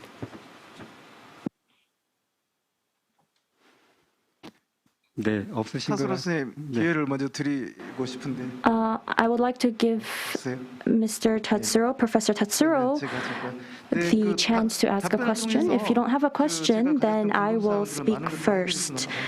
Thank you for answering those questions. And I think these ideological issues, it's really difficult to change the stances. And so regarding this, thank you very much for your hard work. So regarding this consensus, the promise of the people and the promise of the civil groups, how can they be merged together? That's still unclear to me, so I think it should be an area of improvement. And as Professor Tatsuro said, having the people choose the topics is a point of weakness that we still have. And the Korean society is putting in much effort to make this possible. And regarding the 80% consensus, including the minority opinions to the consensus, I think we were good in doing that. chunseok 전무님 추가로 하실 말씀 Is there 없으시면 저희 세션 anything that you would like to add? If not, then I think we can end our session here. Thank you very much, Mr. Chunseok Kim and Mr. Kangwon Lee, as well as Mr. Tatsuro Sakano. Thank you very much for participating, and I hope that Korea's deliberation can affect the improvement of not only Korea but the East Asian countries. Thank you very much. We'll end the session here.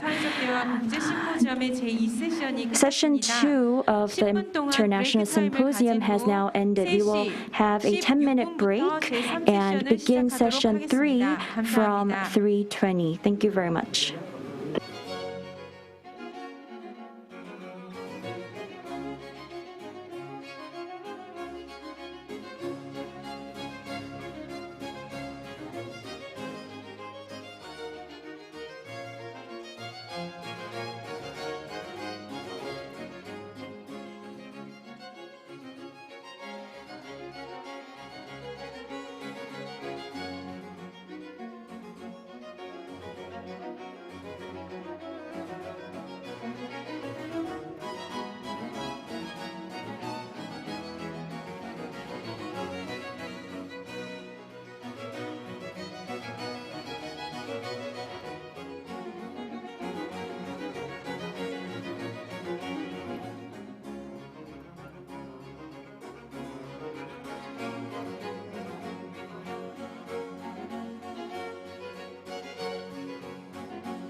국제 심포지엄 한반도 평화 통일에 관한 사회적 대화 제3세션을 시작하겠습니다. 이번 세션은 통일 국민 협약의 합의 형성 과정을 주제로 Of the International Symposium. The topic is the journey of social pact on peace and unification. Ms. Chung-Ang will be the moderator, and Ms. Heejae will deliver a 15-minute presentation, and Philbrook Lawrence will also present for 10 minutes. If you have any questions, please use the YouTube chat room to ask your questions.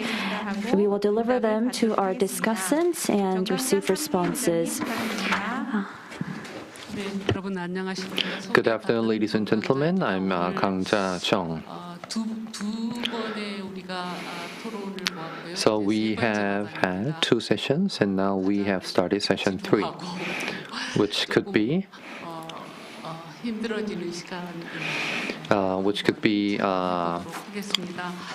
a time of a little exhaustion in the middle of the afternoon. But let's have a passionate and fruitful discussion. So, with the 4 years of efforts, we have adopted a draft national consensus on peace and unification. And in this session, we will focus on the consensus building process. So let me introduce once again the presenter, Ms. Heejae, who has served as the facilitator for the entire dialogue from the start to the end.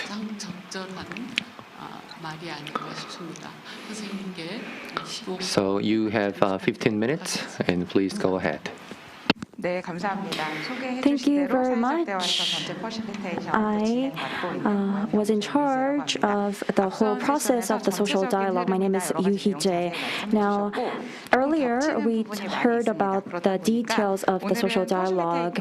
I will focus mostly on the things that I focused on as a facilitator and the challenges that I had and how I solved these challenges. So you've seen this diagram a lot earlier. As you see, in 2020 and 2021, we carried out a social dialogue for the goal of reaching a social consensus. Now, facilitators were in charge of facilitating these discussions. Earlier, the presenters didn't explain this part. This is a very important part as a facilitator. So in 2020, we started, before starting the discussions by Zoom, we made sure to test whether these dialogues can be carried out online based on the model that was proposed. So you can take a look at the pictures of those times, and we had a few tasks to solve. As I've said earlier, we had to test if the 20 people participating in the social dialogues, and with these people we carried out the pilot dialogue. Back then, we were able to adjust to the online environment. Right now, we are very used to this online environment, but back then we were very new to it and weren't familiar with that environment. And I will tell you about the tool called the consensus workshop method.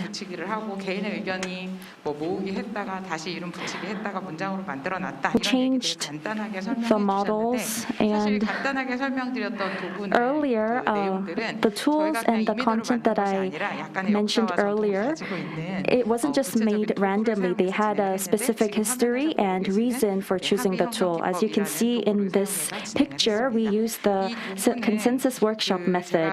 So This tool is ICA's facilitating tools that was used for over 20 years, and it's being used in many different other groups as well. So based on this, I thought about how this could be changed to suit. People were put in groups depending on similar topics, and we named these groups as well. So that's the whole process of this CWM. But as they say in psychology, Gestalt says people like defining things, and people like giving meaning to these things that they have defined. So if you take a look at the screen, now there are things that we must keep from the pilot dialogue and things that we must change through reflection. So what we must keep is the tool, ICA's CWM tool. We decided that we could continue to use this tool, and we saw a high possibility in using this tool online. What we have to improve on is this.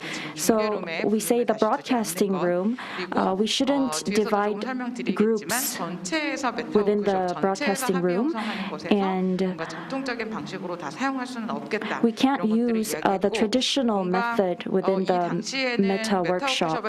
So back then, we didn't use online tools on the Meta workshop. That's because it seemed as though we were focusing too much on the tools. So we made sure that the people who participate. So what we realized through this process is that we thought this was a very possible process. And next, we carried out discussions by zone. I won't go into the details, but we carried out these discussions by zone. So in the discussions by zone, we had the focus questions. We thought about what information or what content should be included in this social dialogue. We heard from many participants to decide what to add to the content. We had online and offline small groups. We had a small group of participants meeting offline, and these offline groups met online to engage in discussions. So in these discussions by zone, as I've said earlier, we weren't able to carry out the traditional way of discussion until the end. There were many reasons behind why we couldn't do that, but we had the semi-meta group. We were able to group the participants, and I will explain the reason later on. So the result of this discussion by zone are as follows. I would like to emphasize that in 2020, the social dialogue that was carried out then, there were a lot of opinions that were expressed. There were some 200 different opinions, and they were divided into 16 different categories. Now, the ordinary citizens, they divided the different opinions to 16 categories. So the 200 opinions that were given by the participants were, once again, categorized into 16 different topics. Now, once again, what we should keep from this pilot dialogue is that such social dialogue is possible through participants who do not have experience in any sort of social dialogue. And we were able to see that it's possible to hold online dialogues as well. And we also saw high possibility in holding individual online discussions as well. When we were carrying out the discussions by zone, we formed a participatory model, and we had 3 phases of the discussion, which was related to overcoming constraints. However, we can't set a clear line as to what's a constraint and what's not. They are very complex, and people think of some of them as a process and some of them as a result. We have various perspectives that are different regarding this. In dialogue, we changed this method and form, and we gathered those constraints together, and we looked at what methods and processes are needed to overcome these constraints. So that's how we redesigned the dialogue structure. So this was a very concrete outcome. As you know, the pandemic was something that we all became used to towards the second half of this year, and took a look at the sentences that were selected previously, and we reviewed them, and we modified the direction of these sentences. So the method was the same, but if you take a look at the result, the result changed a little bit. So all the individual group discussions and the comprehensive dialogue was held online. In 2021, we had a working group, a draft forming working group. And I will explain to you about that in more detail. So we had the draft forming working group, and they held offline meetings for that. Our goal this year was to make a draft national consensus of the unification, and to form sentences for that consensus. We needed that dynamic of the people who engage in face-to-face discussions, and we also had experts and the working group and the ordinary citizens forming this draft organizing team, and this was held offline, and I want to emphasize that. And lastly, I want to show you this. So in this social dialogue, many people said many different things, but one of the things that they said is that their opinions was reflected in the consensus. So some people may question this, thinking that, oh, you're just saying it to look good, but it wasn't like that. It had a very strong value, and individuals' opinions, depending on their level of consent, was discussed among the group. And through this complex process, individuals' opinions were finally reflected to the consensus. If you see on the screen, there were many different sentences that were included in the consensus. One of them was this. And this was the most passionate future vision chosen by many people. So one of the opinions was this. Going through the process of discussions in 2020, it was added in the others part in the past. However, we went through a review of the sentences that weren't selected in 2021. We took a look at the sentences that were in the others category, and in 2021, they were mentioned again, and they were categorized as important opinions of the minority that must be added. So in the draft organizing team meeting, we added these sentences that fell under the category of others as a part of the consensus. So you can really feel what we wanted to emphasize. All the sentences that were expressed by each individual was considered and added and reflected to the consensus. So this is a process of how individuals' opinions went through complex processes to reach the consensus. Now, regarding what manuals the facilitators had, you can take a look at this screen. Now, finally, I had an opportunity to present like this in other events as well, but I didn't really have a chance to say what a facilitator does. It may not be fancy, but I would like to say briefly that as a facilitator, firstly, facilitators,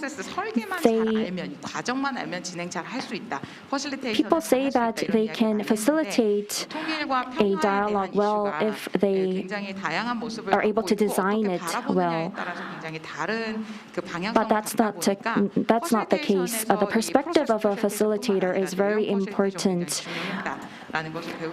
So it's not just the procedure that the facilitators take part in, but they have to also take part in the content.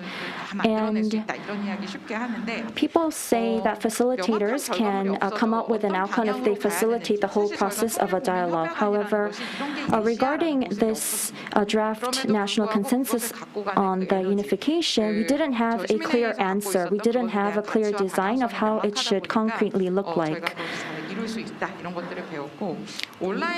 And we held the dialogue online, but we had some constraints. We thought that we might have constraints, but the online tools helped us to facilitate online discussions.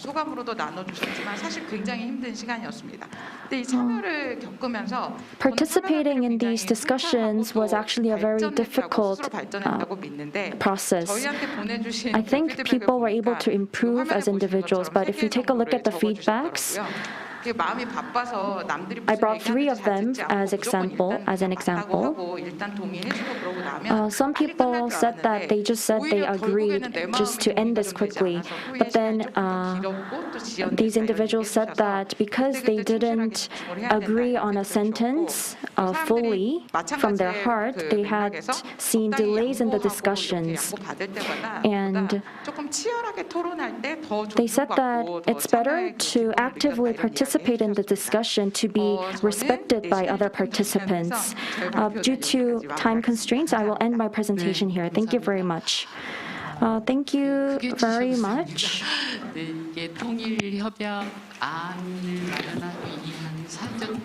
So,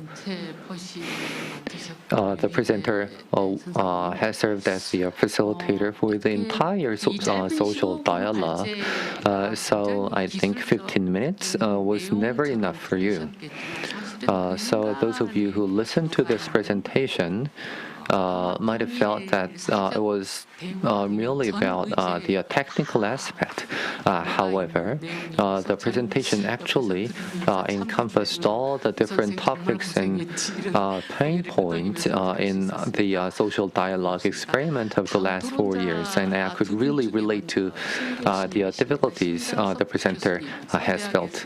We're now moving on to discussion. Professor Jwaseop Shin will go first.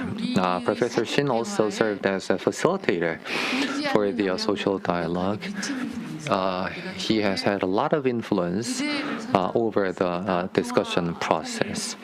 So at the beginning, we chose the overall theme, the social dialogue on peace and unification. And we wanted to figure out how we can encourage citizens to lead the discussion. And the organizers were actually educated by Professor Shin in that first step about different ways of public deliberation. He will now talk about improvements. Thank you very much for the introduction, Ms. Jung. I have a PowerPoint presentation for my presentation. Now, the topic is suggestions on the improvements of the consensus forming process. Earlier, Ms. Yu talked about the process of reaching a consensus. That is the most important element of a social dialogue, and I think it was very successful, but if we take a look at it in more depth, we can find rooms for improvement, and that's what I would like to talk about in my presentation. 우선은 이 배경 얘기인데요. First of all, let me talk about the 앞에 background. 3세션의 발제자들께서도 얘기를 하셨듯이 The presenters in sessions 1 and 2 mentioned this earlier as well. Instead of a deliberative poll, we chose to use the consensus-building approach to carry out the social dialogue. That is because with a deliberative 원전은 어떻게 poll, 할 것인가 하는 뭐 이런 아주 좀 양자택일적인 이런 이슈는 다룰 수가 있겠지만 we can 평화와 통일이라는 discuss 아주 큰 주제, issues in 굉장히 많은 which we 요소가 can 담긴 choose 그런 from two 온전하게 options, for 공론조사 example. 방식으로 But 다룬다는 regarding the 것은 issues related to 불가능하다고 North Korea, it's difficult or impossible to carry out a discussion based on a deliberative poll method. And 그 중에 선호를 정하는 거기 때문에 with the consensus-building approach, it's about people's preferences, and it's possible to engage in creative thinking based on this method. 이런 측면에서 본다면 So from this regard, I think afterwards, we 필요할 것이라고 will have 생각이 to 됩니다. use the consensus-building approach in social dialogues. 제안을 한 4가지 정도 Now, I would like to make 4 제안 suggestions. 내지 코멘트 혹은 뭐 질문일 수도 있겠습니다. It could be a suggestion, a comment, or a question for Ms. Yu. 우리가 이번에 굉장히 First 정교하게 suggestion 프로세스를 is 개발했습니다만 that although we made a very sophisticated process, I think we need a more sophisticated process based on the natural flow of humans thinking. You mentioned it earlier in your presentation. Now, 미래상을 실현할 과정과 방법으로 곧바로 you have the future vision designed, and you came up with the processes and the methods to achieve that vision. 이 전략기획 프로세스에서는 But in 바람직한 미래상을 a 꿈꾸고 strategic planning 그와 같은 비전의 method, 실현을 we 가로막는 have 근본 to 장애가 form 뭔지를 a 들여다보고 future vision 그리고 and take a 장애를 look 극복하고 at 비전을 실현할 방법, 전략 방향을 constraints 도출하는 그런 절차를 밟습니다. of achieving the vision, and we solve these constraints. Now, I've taken different approaches to achieve this. 이 두 번째 접근, 미래상 근본 장애 Regarding 전략 the 방향 이렇게 second 나가는 경우에 approach, 한결 더 디테일하고 we were able to come up with a more detailed and more realistic outcome with the second approach. That's based on my personal experience. And 막상 현실을 보니까 what's important to consider is the frame of thinking. If there are constraints, then how should we resolve these constraints and realize the vision? That is the basic thinking frame, thought frame of humans. I think we have to have deeper considerations and thoughts on this process later on. Now, we had outstanding facilitators take part in the social dialogue. However, despite they had high capabilities, their experiences were mostly focused on working with businesses. 이 사람들을 그대로 활용을 한다고 하더라도 So even though we use or have these facilitators participate in the social dialogue, we must train them and educate them in advance.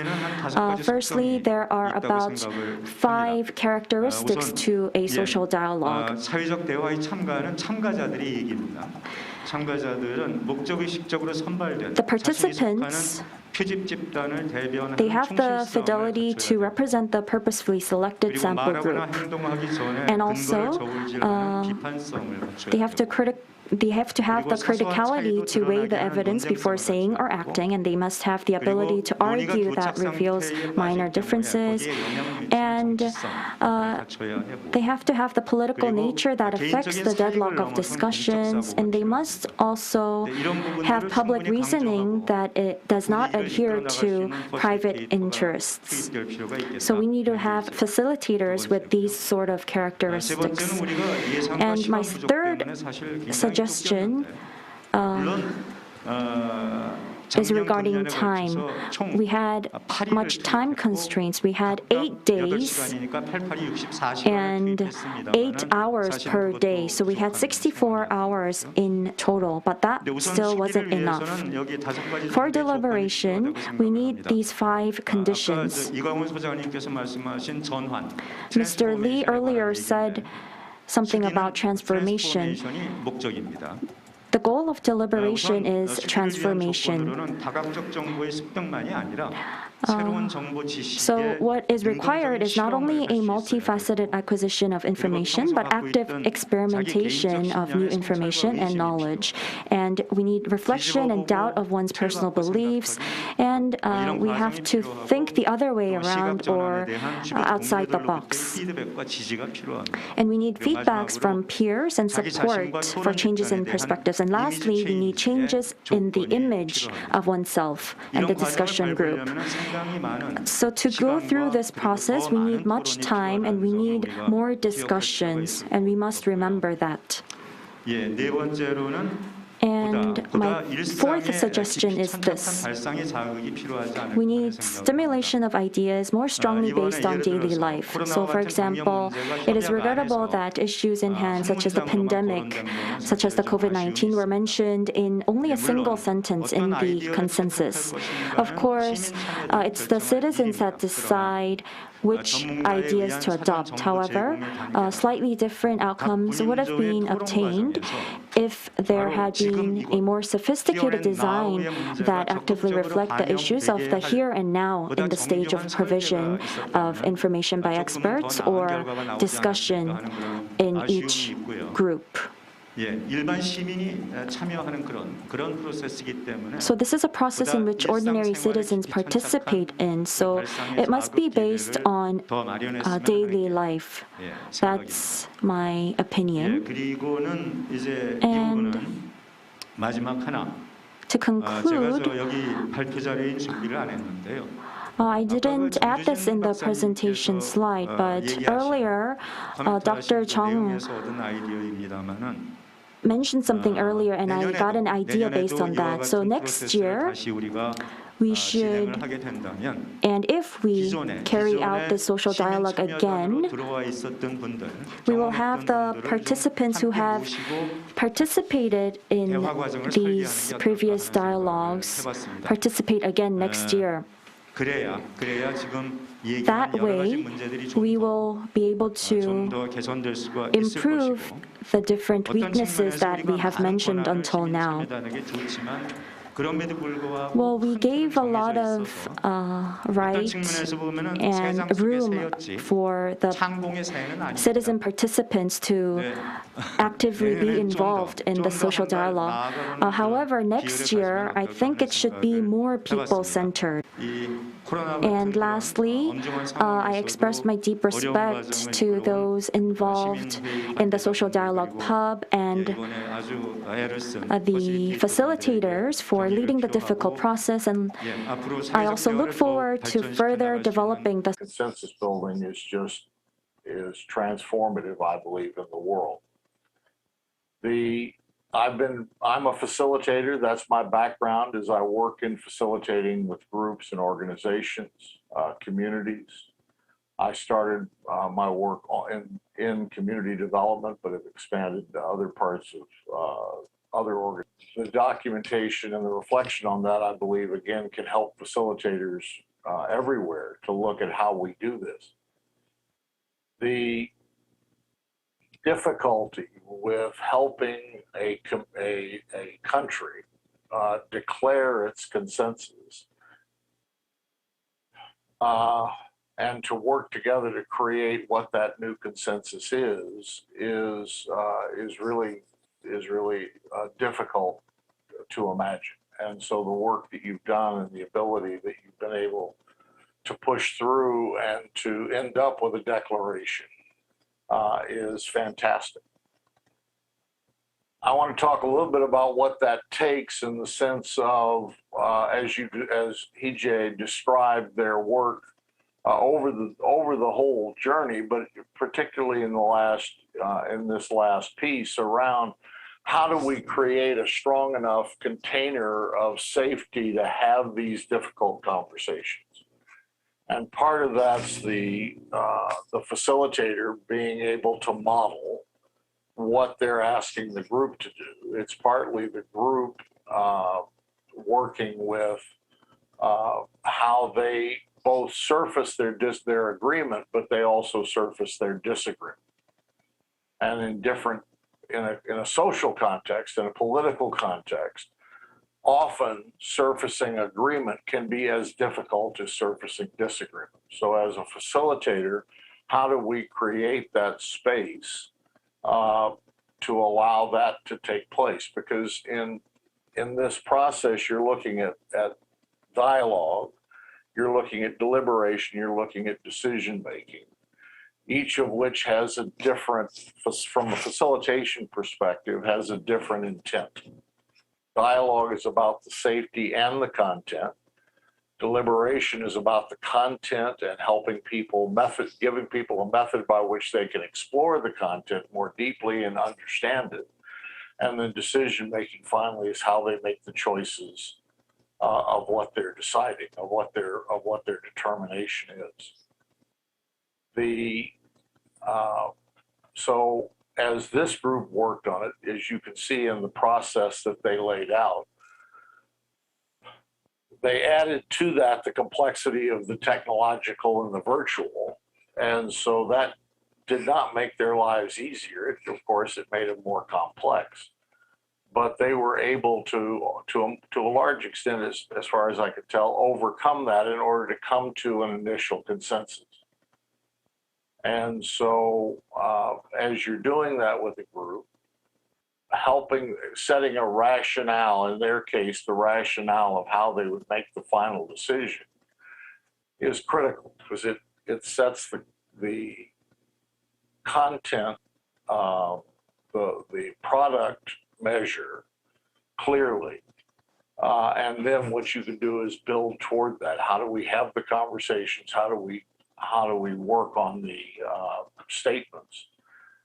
The process that they use, consensus workshop method, is a process I've used for a long time, and it's a valuable process for building consensus and for getting common language to begin to emerge.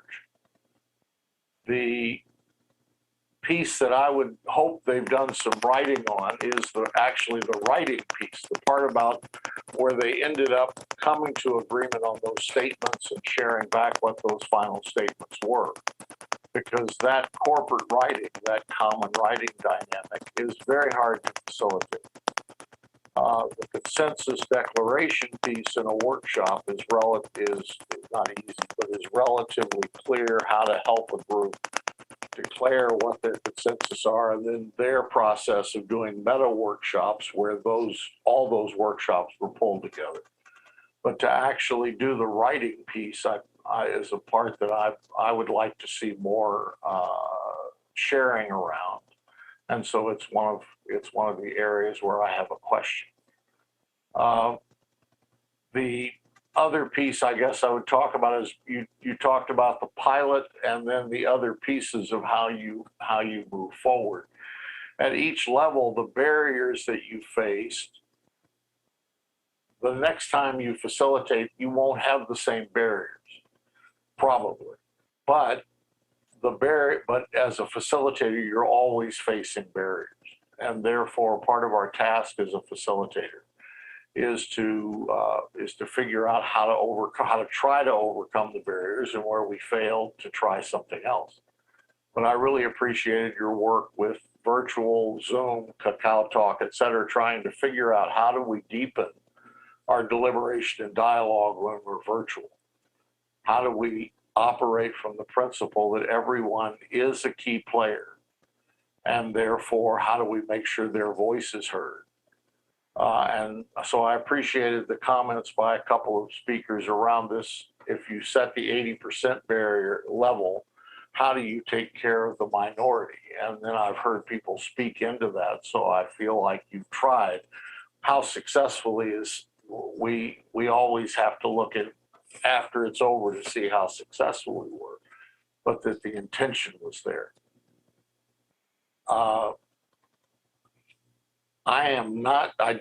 my clock is not working, so I'm not sure how many minutes I have already taken. So I need to check on my time.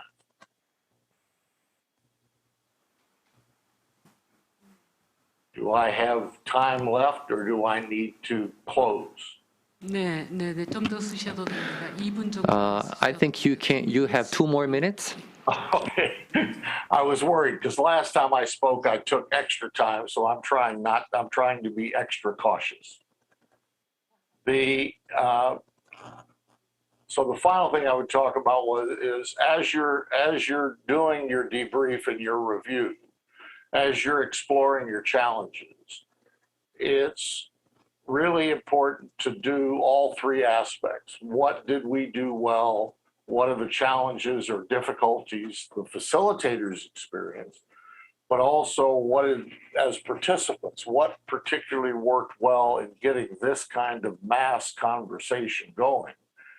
And then what is the next iteration? Because for social dialogue to be effective, the event that you did was phenomenal, but for social dialogue to be effective, it has to expand through society. So what have you learned that you could share with that can be used across Korea? But also in your context, sharing your context. I'm in Taiwan. So one of the things that I'm working with right now actually is sharing some of your story to people here that are working on some referendums that are coming up. Not about the decision of what to do, but the decision of how the approach of how to explore and build collective understanding, so that people trust each other more, that the container is created for further conversation. So I'd like to thank you for your great work in this area, and I look forward to continuing to learn together. And I am complete.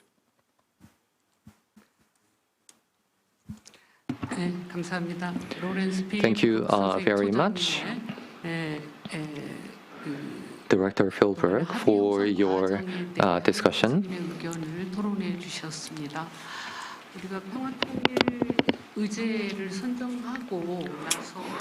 So after choosing the theme, Peace and Unification,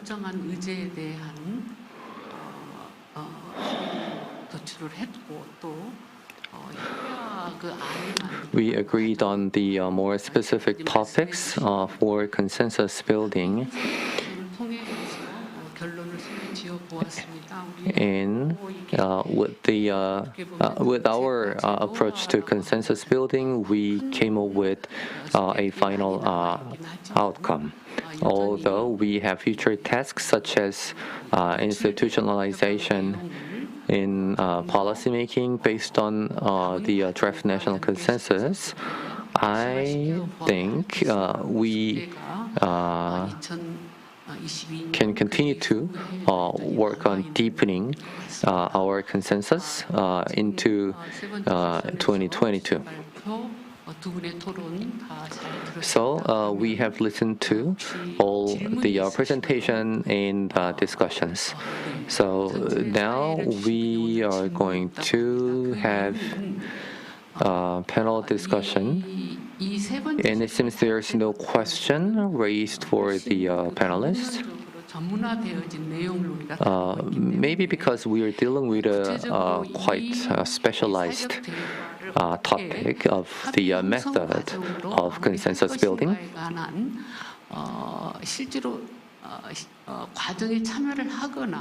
So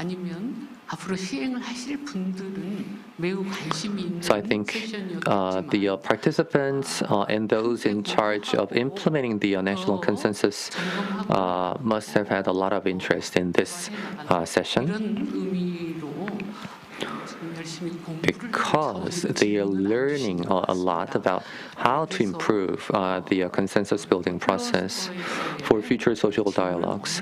So it's more about learning rather than raising questions from the floor. So maybe the speaker and the discussants can make some comments for the remainder of the session. Thank you. It wasn't a question, but earlier Professor Shin and Director Philbrook made some comments, and I would like to add my opinions on those comments. First of all, Professor Shin said, depending on the flow of thought of humans, we have to consider how to resolve the constraints. And regarding this, people think deeply regarding the resolution of these constraints, and I agree with that point. But we have to challenge those, and the topic of unification is about a vision and about so it seems as though achieving the vision is very far away, and it feels like something that we cannot achieve. And it seems as though we need a stronger leader to lead these discussions. I think people fall in these thoughts, and that was one of my fears as well. And so I would like to accept that comment that you've mentioned. And in addition, I think it's very meaningful that we have the participants who have past experience in engaging in dialogues take part in new dialogues as well. And you said that we're birds flying in the world, not in a cage. So in that regard, I think this could be a great opportunity to facilitate the discussion. And lastly, Director Philbrook said that because we had a lot of test dialogues and pilot dialogues, so we won't need that anymore. But as facilitators, we will come across new things that we must test. And you said that we must go through new challenges. And I became really emotional when you mentioned that coming across challenges that we have not imagined and overcoming them was a process that must be repeated in the future for us to continue these dialogues. So we have the SDGs. The 11th goal is about making strong partnership. I think through this dialogue, as a facilitator, I gained a lot from it. But I think society gained this strong team, this strong partnership from the dialogue. So through what we have tested, evaluated, and experienced, they cannot be the answer to everything that we will face in the future, but the experience and the capability that we've gained through the past dialogues could provide some answers to what we will face in the future. Thank you very much. Professor Shin, any comment from your side?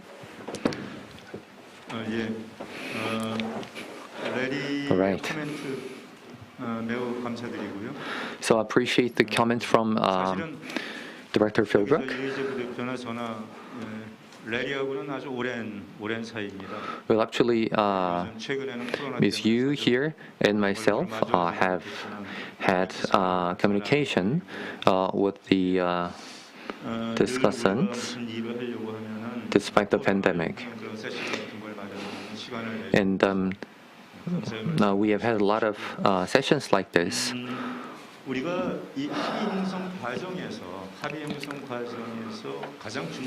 So I think we need to pay attention to this point regarding consensus building.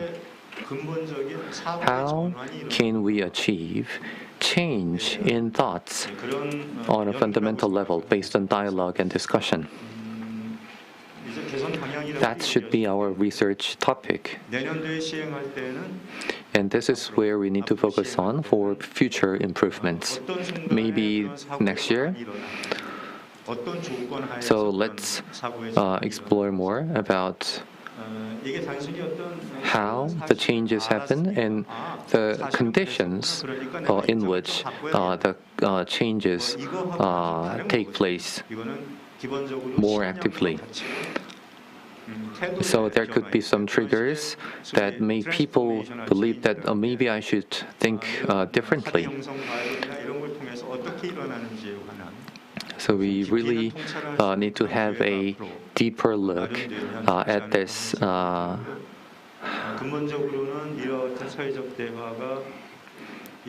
And more fundamentally, I really hope that the social dialogue can serve as a solution to reduce social conflict. And the moderator here, Ms. Chung, is an activist herself, so I believe this must have been your consideration for many years. So please join our forces for that next challenge. Now I can also give Director Philbrook to make some additional comments. You just used the term activist. And actually, I think this work that you're doing is in certain ways, it's putting facilitators in the role of activists, not toward a particular choice or a particular decision, but in the sense of supporting society to learn from itself, to pay attention to itself, and to change their opinions together. One of the things about consensus is both in the moment. This is the declared consensus, but it's also evolving. And so as a facilitator, we're trying our best to pay attention to both. How are we supporting this group in this moment to declare their consensus? But also, how are we supporting this group in this moment to be aware of how their consensus is evolving? And I think your work in this field, in this area, both your work, particularly our two presenters, but also your work as Korea in this is just, it's really tremendous, an opportunity for the world. And so I look forward to seeing how it continues. I'm complete.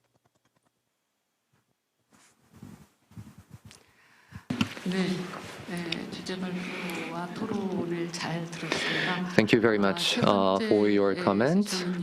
So this concludes session 3 due to time constraint. Just to make a closing remark as a moderator,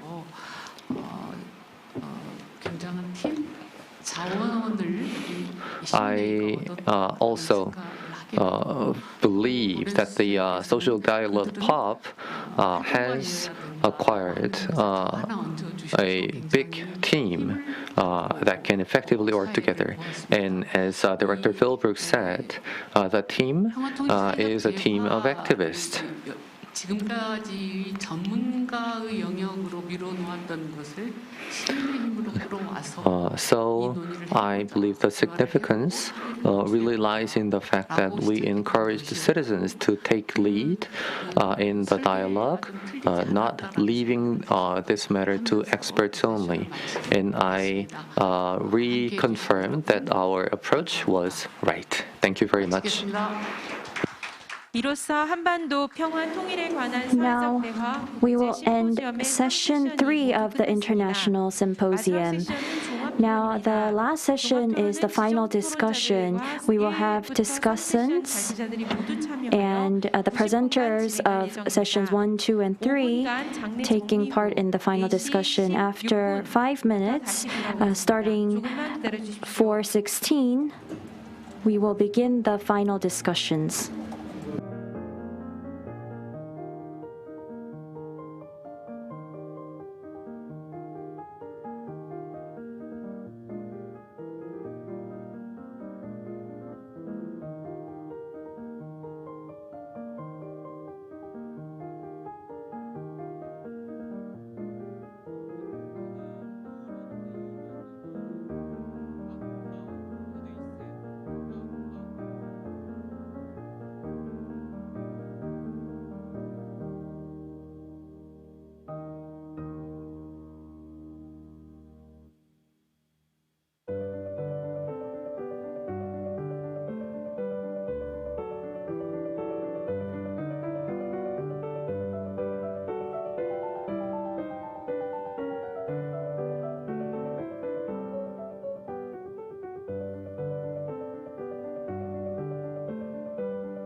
한반도 평화 통일에 관한 사회적 대화 국제 심포지엄의 마지막 세션이 종합 Now we will 시작합니다. begin the final discussion of the International Symposium. It is about the significance and limitations of social dialogue on peace and unification. The moderator is Professor Jwaseop from Seoul National University. The discussants will present for 15 minutes, and all the presenters of sessions 1, 2, and 3 will take part in the roundtable discussions. The first presenter is the Senior Researcher Fellow of the Korea Institute of Public Administration, Taeho, and Professor Yoon Changwon, as well as Professor In-jeong. 예, 소개 감사합니다. 오늘 토론회의 그 마지막 세션. Thank you for the introduction. This is the last session of today's symposium. It is the final discussion. From session 1 to 3, we talked about how the social dialogue proceeded and what issues there were throughout the process. Now, in this final discussion session, we will look into the significance of this social dialogue from a broader perspective, and we will also talk about the direction of the social dialogue in the future. Now, as the moderator said earlier, we will have 3 professors, Professor Taeho, Changwon, and In-jeong Lee, taking part in the discussion. Those who presented in sessions 1 throughout 3, Mr. Taeho Lee, Hunjo Lim,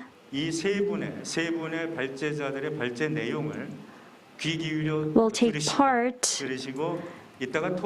in the discussion. Listen well to the presentations of these 3 professors, and please prepare questions for them for the roundtable discussion later on. I'm sure you will be able to come up with many different questions regarding the presentations. If these 4 people are not present, please deliver what I've just said to them, please.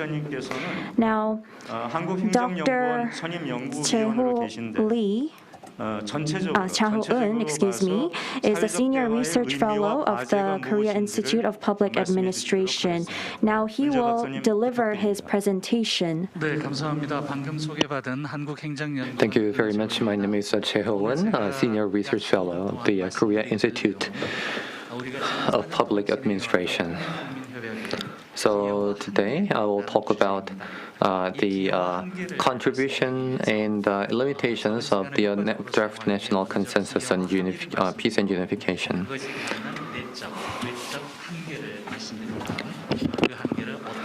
So I will first talk about the contribution and then limitations in how to overcome the limitations. So first of all, contribution.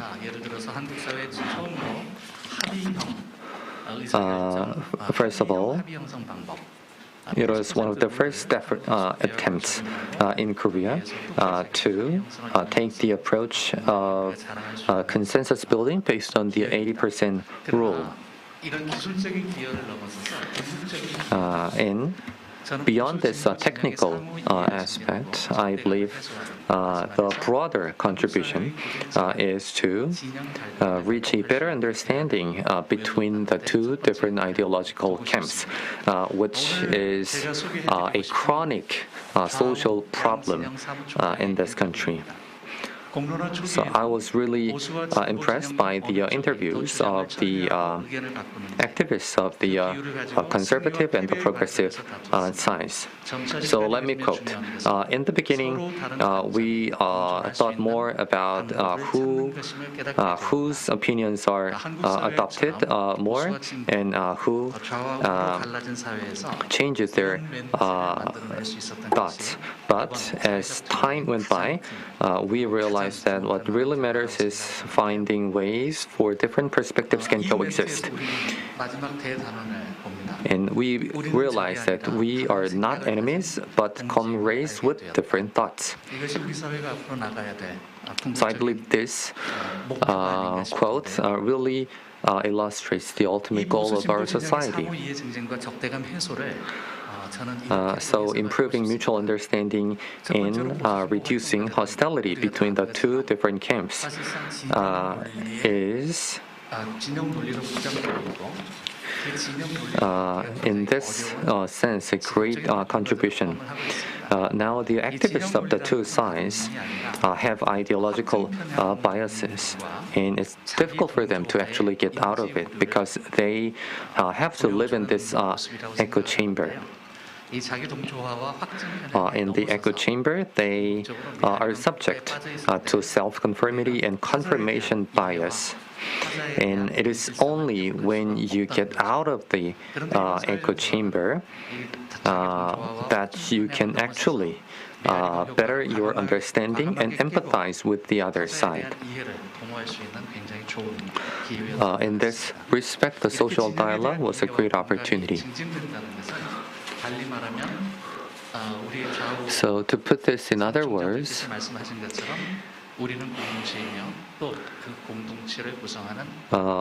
it's a process of everyone understanding that we all belong to one same community.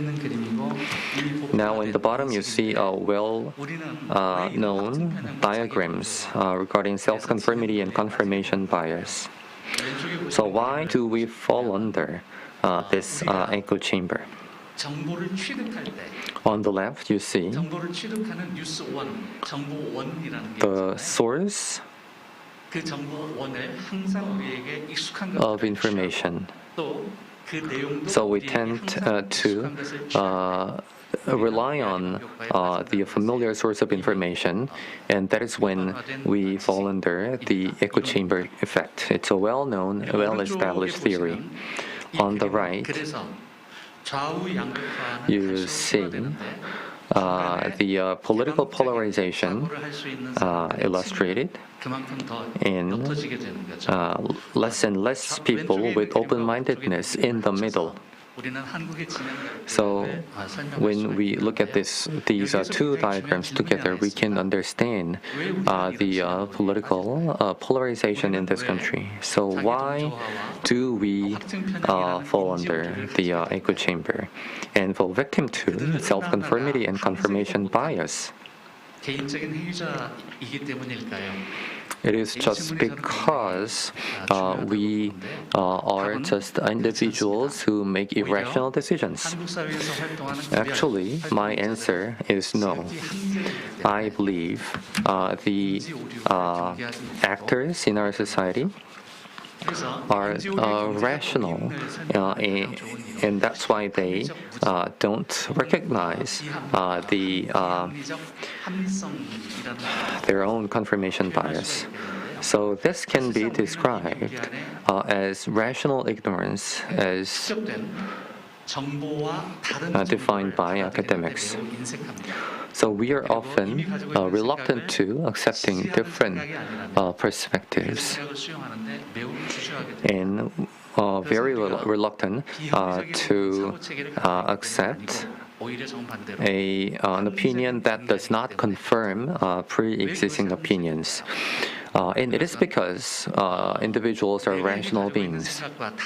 So why do we call this rational? It's because if we have to accept what's different perspectives, we have to review the new perspectives, which requires time and effort, which means cost. And if the benefit of accepting different perspectives is not larger than the cost, then you just don't want to bother to do so. And if the loss from accepting different views is larger than the benefit, you just want to avoid it. For example, adopting a different perspective means parting with your 30-year-long friends or your spouse. It's going to be painful in your life. So, avoiding the acceptance of different views can be rational for yourself. And I believe the social dialogue illustrated the opportunity to actually get out of this echo chamber or the rational ignorance. It's because in the social dialogue, the cost for communication or cost for reviewing the different perspectives are paid by someone else, the government, or other citizens. So to put it simply, the cost was paid by taxes, and that's why the ordinary citizens were less reluctant in participating in the dialogue. So this really shows where the government should be spending the taxes on. So my view is that the government was really good in creating this public sphere and not intervening in play or distort the public sphere. And the progressive and the conservative sides did their best to prevent such distortion. For a public sphere to be successful, you need contributions on the individual level and the collective level at the same time. And as Vice President Yu already mentioned, on the personal level, you have to reflect on your own thoughts and try to change your preferences and thoughts. And this can be supported by education for democratic citizenship on a national level. And on a collective level, you need institutionalization that can lead to participation and deliberation of citizens. So this should be done by the government. And this is one way that we can avoid the absurdity described by Goethe in the bottom.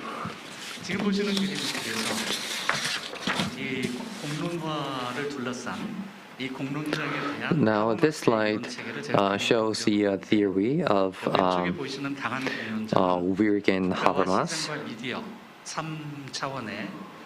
So on the left, you see this formalized or institutional public sphere with three actors: government, market, and media. And on the right, you see the public sphere in our life world with the society, individuals, and culture as actors. And in the informal public sphere on the right, the role of facilitators is critical in inducing change in preferences and thoughts. Well, someone might say that the Habermas theory won't be applied to Korea, but I do believe that it applies based on research and cases. Now, this diagram shows the change in people's perception of fairness in the aftermath of the so-called Choguk incident. 한국 사회 공정성 인식이 나빠질수록 사회 갈등 인식은 오히려 높아지는 여기 관계를 가져왔죠. And the analysis showed that the perception of fairness affects on the perception of social conflict. 소통이고 공적 소통은 정부하고의 소통인데요. And this was seen both in private communication and public communication. And what's interesting is that actually private communication is more powerful than public communication in shaping our perception. Therefore, the government should not just remain in the public communication, but be more active in private communication. I'm not talking about the government becoming a totalitarian authority. I'm talking about the need for public deliberation. 정책이 개입하는 구조를 만들어놨기 때문에 이 구조 방정식 모형대로 하자면 정부의 정책적 개입 지점은 공론화가 돼야 So, the government can and should intervene in private communication with public deliberation. And that should lay the foundation for the government's decision-making and policy implementation. Now, there's a question of whether public deliberation has moderation effect. The short answer is yes. This is a diagram that analyzes the moderation effect of the public deliberation on basic income conducted by the Gyeonggi provincial government. So, the public deliberation actually led to much less materialistic selfishness and more 추구하는 이런 자세의 변화는 물질적 이기심의 수정 정도만큼 높지는 않았습니다. More pursuit of fairness. But the public deliberation was not really effective in the long-held individual beliefs. But so the public deliberation is not a magic wand, but it is still effective, and over time it can have a positive moderation effect in our society. Now let's think about the receptivity and accountability regarding the national consensus on unification. As we have seen before, there is a high level of receptivity or acceptance, but there are limitations because it's based on a mini-public. And how can we connect the mini-public's outcome to the wider society? This is a challenge remaining for the future. So I think we have to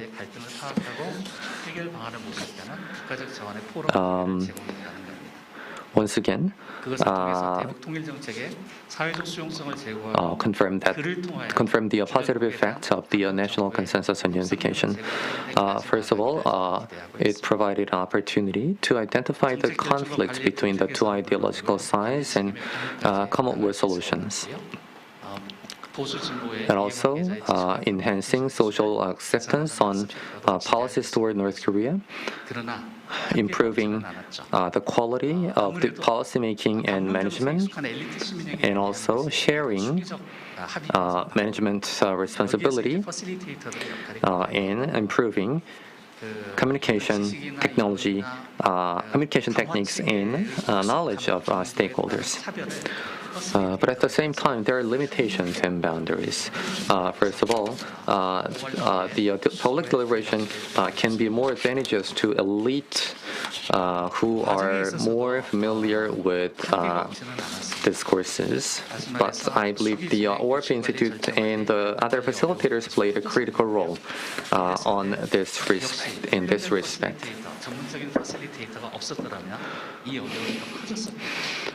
And the conditions in public deliberation are not perfect, and this is why the role of facilitators has been critical. Working out or coming up with output has been the largest challenge throughout the process. And now, although we have the outcome, the draft national consensus, its significance is much limited because it's not adopted and accepted by the National Assembly. And I believe that we should also plan for such adoption. Thank you. Thank you for your presentation. You've mentioned some of the very important points, and you said we must use our taxes on this particular field. It's keep echoing in my mind right now, that statement. Now, Mr. Jaeho is like an external expert participating in this event, but he provided advice and support for all the processes regarding the social dialogue. That's why he can give details on them. Now we will have Professor Changwon Yoon, who's from the Seoul Digital University. He will give a talk on social dialogue in the perspective of peace and unification movement. However, he will give a free presentation on the matter. Thank you very much for the introduction. I'm Changwon Yoon.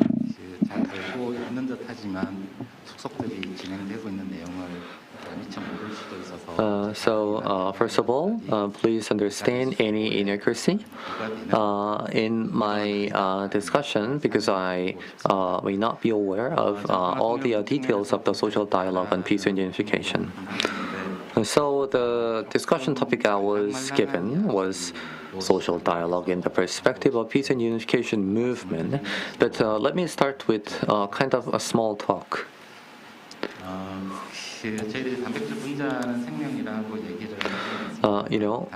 We don't say protein molecules have life, but when they start networking, they create cells which have life. Protein molecules and cells are the same fundamentally, but whether they are networked or not, the size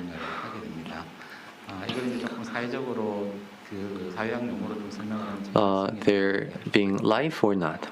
So in a sociological perspective, this size, creativity, or emergent property, and the collective property that each member are connected with one another is a new property that is not relevant to individual property. So I think this power of relations or power of network can be critical for the community or the country in pursuing new values or developing new powers. In other words, this really shows the power of dialogue and relationship. And in that respect, the social dialogue on peace and unification has been significant.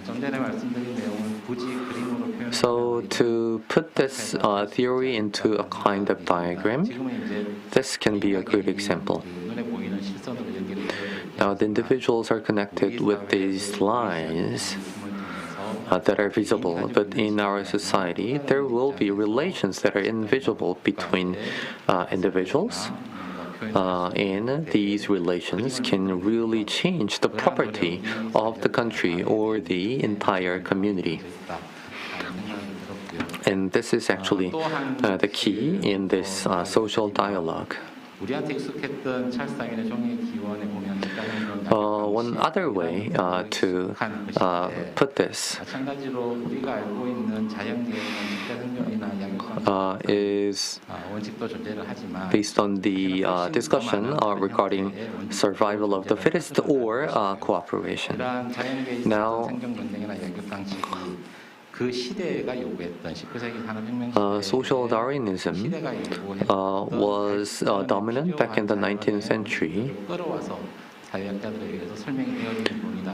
But that was only an intentional selection of sociologists who wanted to promote the values that was necessary for the development of societies back then. However, these are in no way universal truth, because, as many researchers have found it, cooperation and mutual complementation are also critical in nature, and these elements also determine evolution and survival.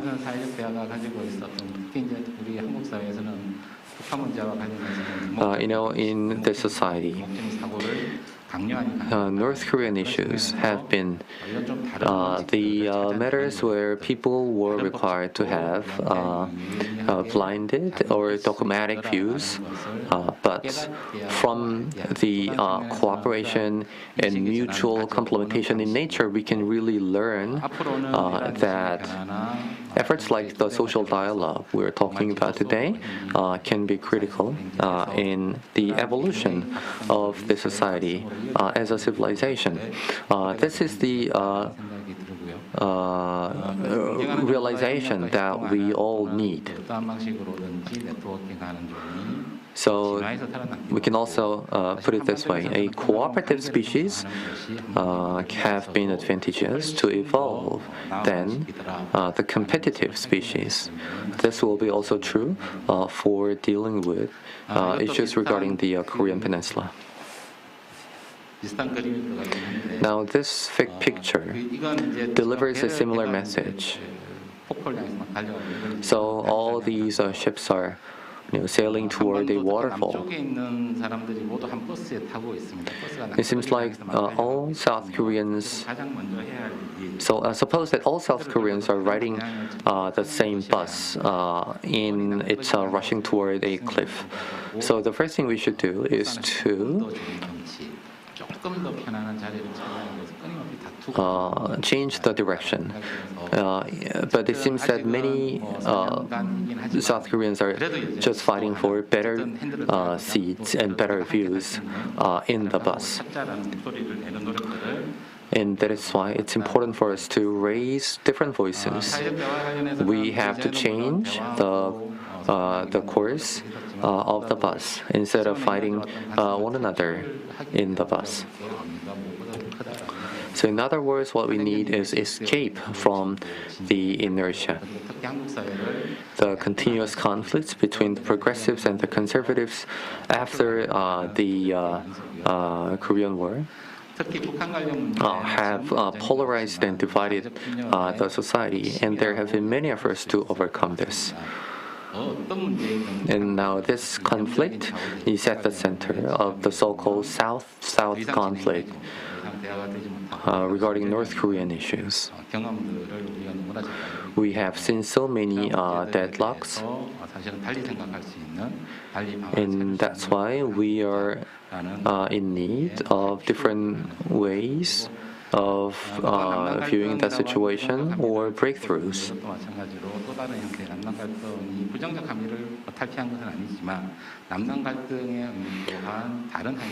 Now, with these efforts, I believe the connotation of the word South-South conflict can also change to some extent. And as mentioned many times earlier, the policies regarding North Korea or unification have been determined by the government. The participation of civic groups were allowed, but strictly limited. And it has been difficult for us to create opportunities for ordinary citizens to make sure their voices are heard.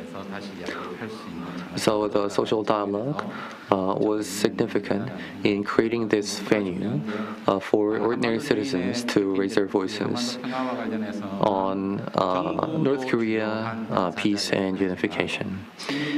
This is critical because it's not just the government, but also all Koreans who should be the owners of these issues. 받아들여지고 있습니다. 그리고 무엇보다도 앞으로 시대는 시민들이 어떻게 참여할지, 시민들의 목소리를 어떻게 담아낼지, 시민들의 의견들을 실제로 실행할 수 있을지 이런 것들이 매우 in our politics in the future, encouraging civic participation will be key, and many citizens will have more desire and passion in participating in decision making and policy making in this society. In this sense, it's critical for us to create a venue for citizens to participate in important decision making on peace and unification.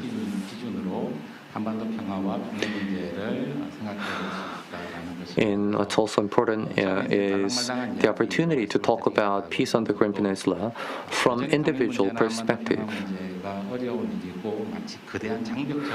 Still, many people think that peace and unification on the Korean Peninsula is a great, serious issue, difficult for individuals to discuss, but this perception should be dissolved. Let's now talk a little bit about peace and unification movement and social dialogue.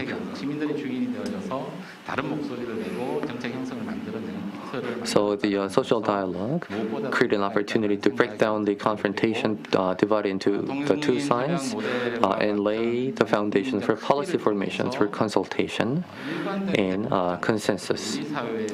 And it's also meaningful that it's been attempted and discussed in the form of social dialogue at several levels in a sense of the need for consistent North Korean policy based on national consensus.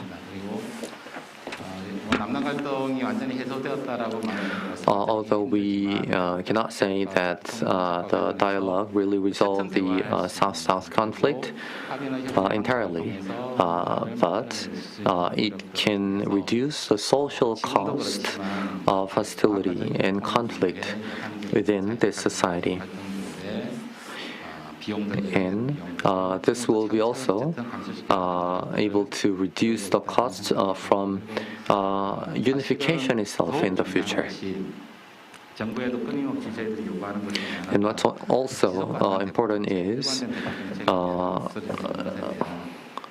the need for consistent policy toward North Korea. This is what we repeatedly demand to the government. So with the consensus of citizens at the center,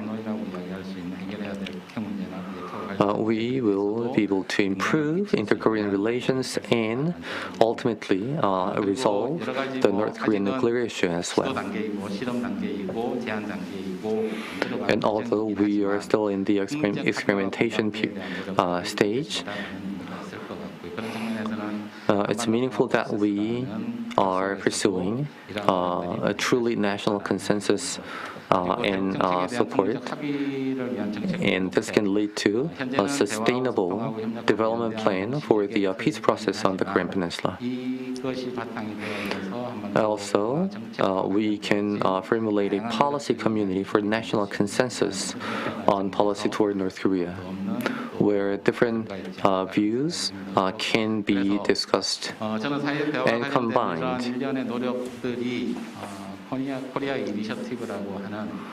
So I think the social dialogue can be called what's part of the Korea Initiative.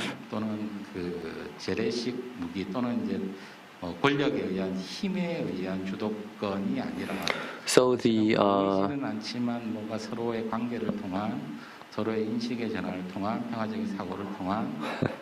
So what really leads the peace process on the Korean Peninsula should be the mutual understanding and harmony among the citizens, not military force. And this will make sure that the force for peace will be dominant on the Korean Peninsula. 주인은 역시 우리들이다, 개인들이다라는 시민들이다라는 생각이 있고요. So this is based on the perception that the owner to preventing the prolonged division of the Korean Peninsula based on inertia, and this will also contribute to Korea's higher social dialogue can be part of the soft power of Korea that leads the world.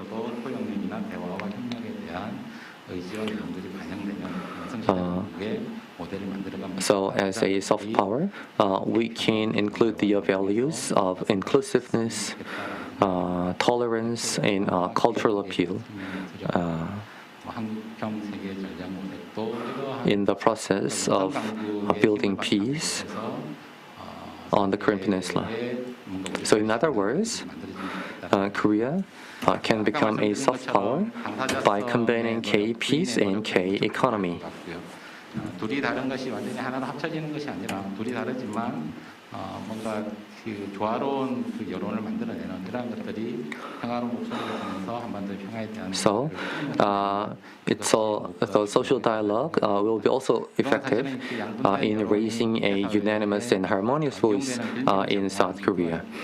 For many years, the political polarization have provided the rationale for the policies of other countries toward North Korea, but with harmonization based on social dialogue, this will no longer be the case.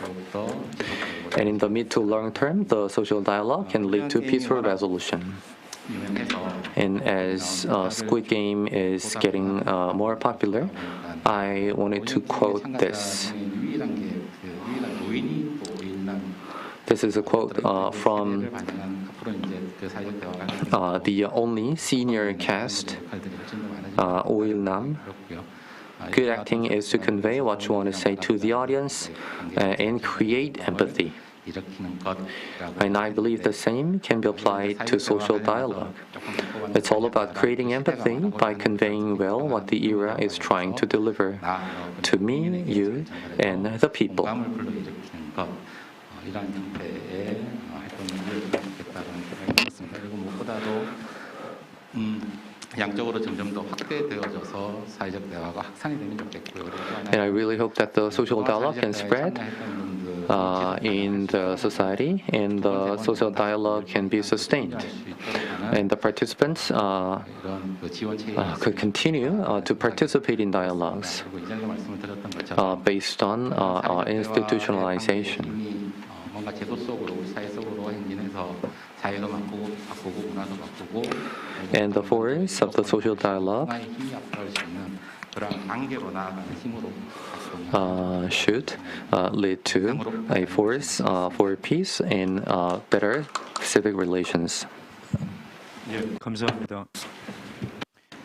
Thank you. 저는 아주 큰 폭포던데. 폭포를 향해서 달려가는 아주 수많은 요트들. So you showed an image of the various boats that were heading towards the waterfall. And you've also mentioned the K model. These were all very impressive. So I believe that they will be very helpful in carrying out this process of the dialogue. Thank you very much for your presentation. Next, we have Professor In-jeong Lee. Professor Lee is from the National Institute of Unification Education, and Professor Lee will give us a presentation on the meaning or significance and tasks of social dialogue related to peace and unification. Thank you very much.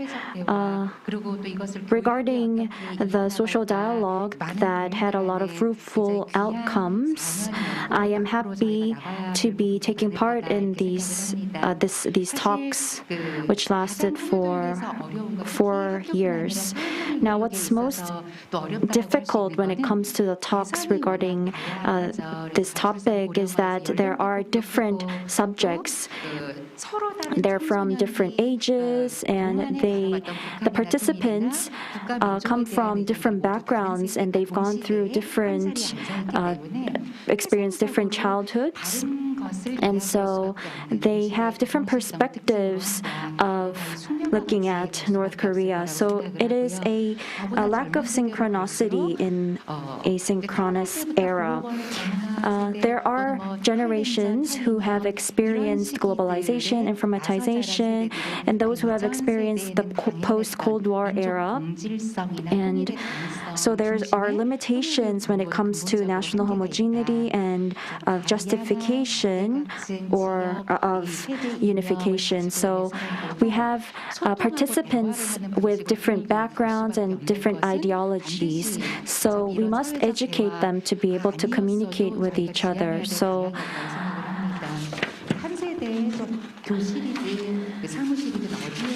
within school classes or offices, we see people who are from different eras and backgrounds. So there are people who are from the colonial rule, and there's also the people who experienced industrialization, and there are also participants or people who are seeking freedom. There's the young generation, and these people from different generations have different values and perspectives towards North Korea. And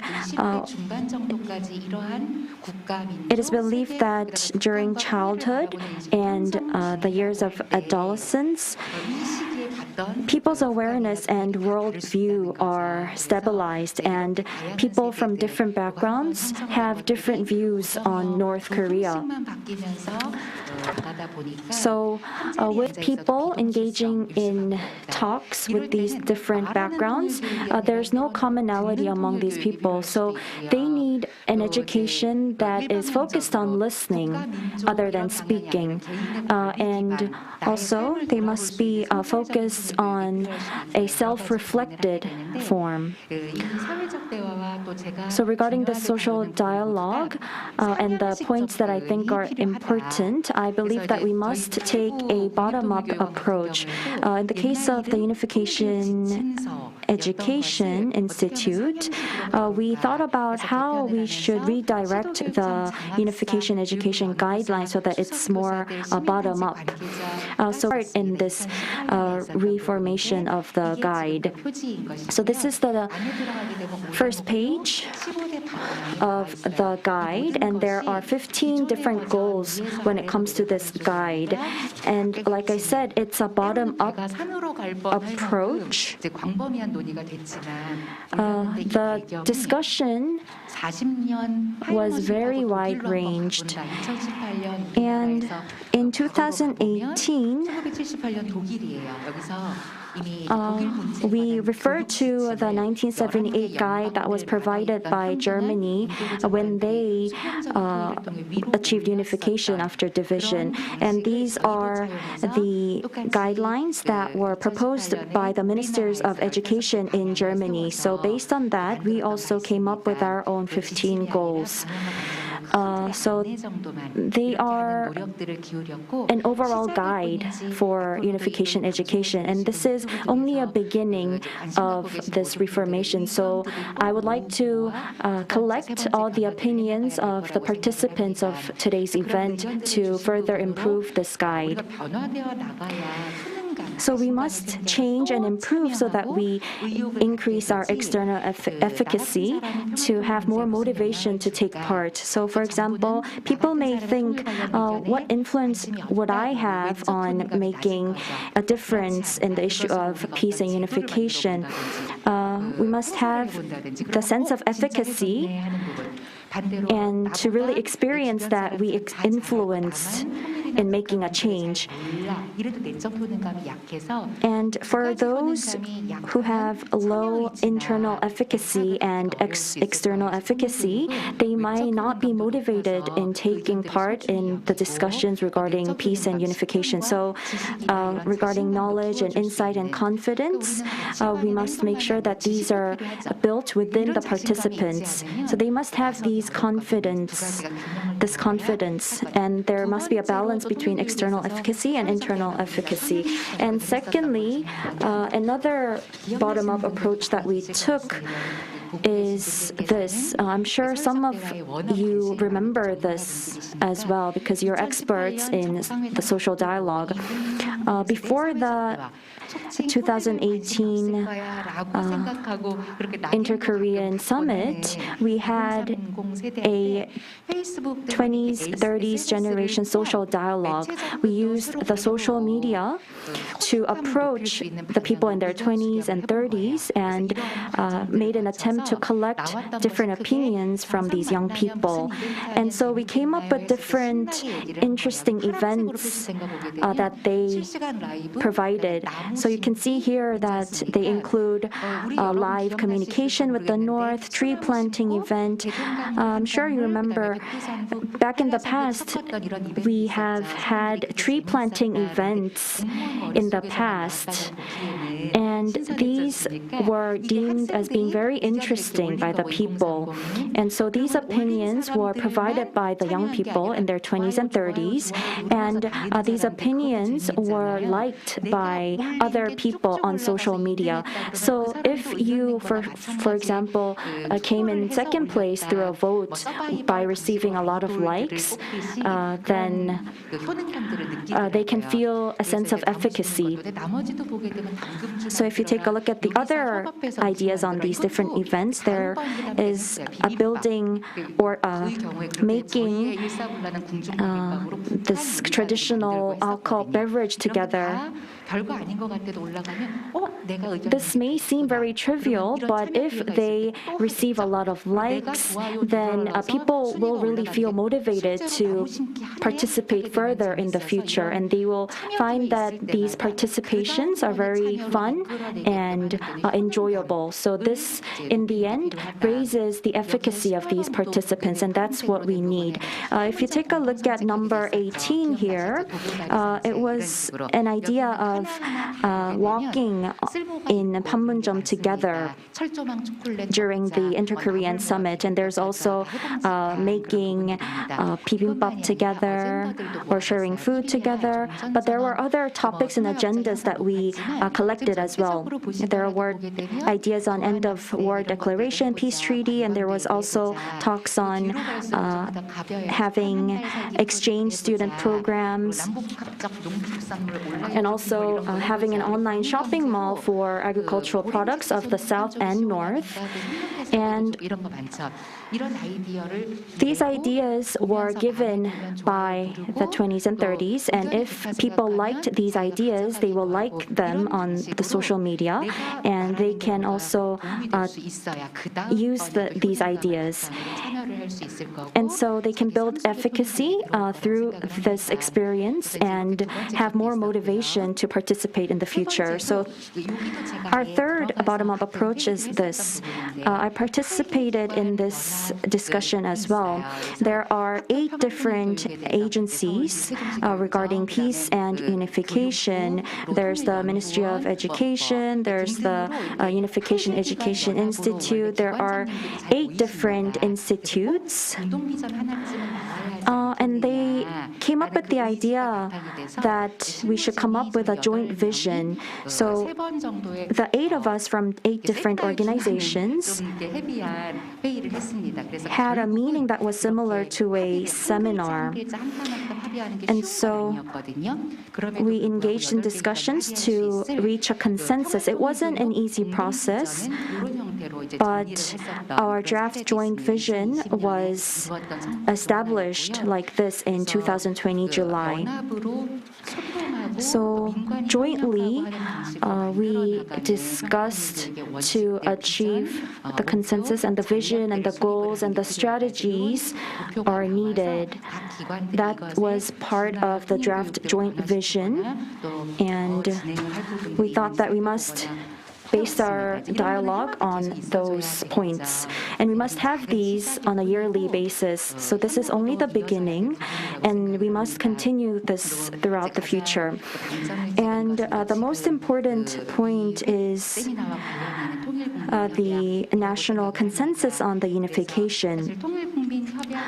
The national consensus on the unification has content related to future vision of unification, and there are issues and other topics, and these could be used in school settings to create, for example, videos regarding that, and all the sentences can be used as materials for education.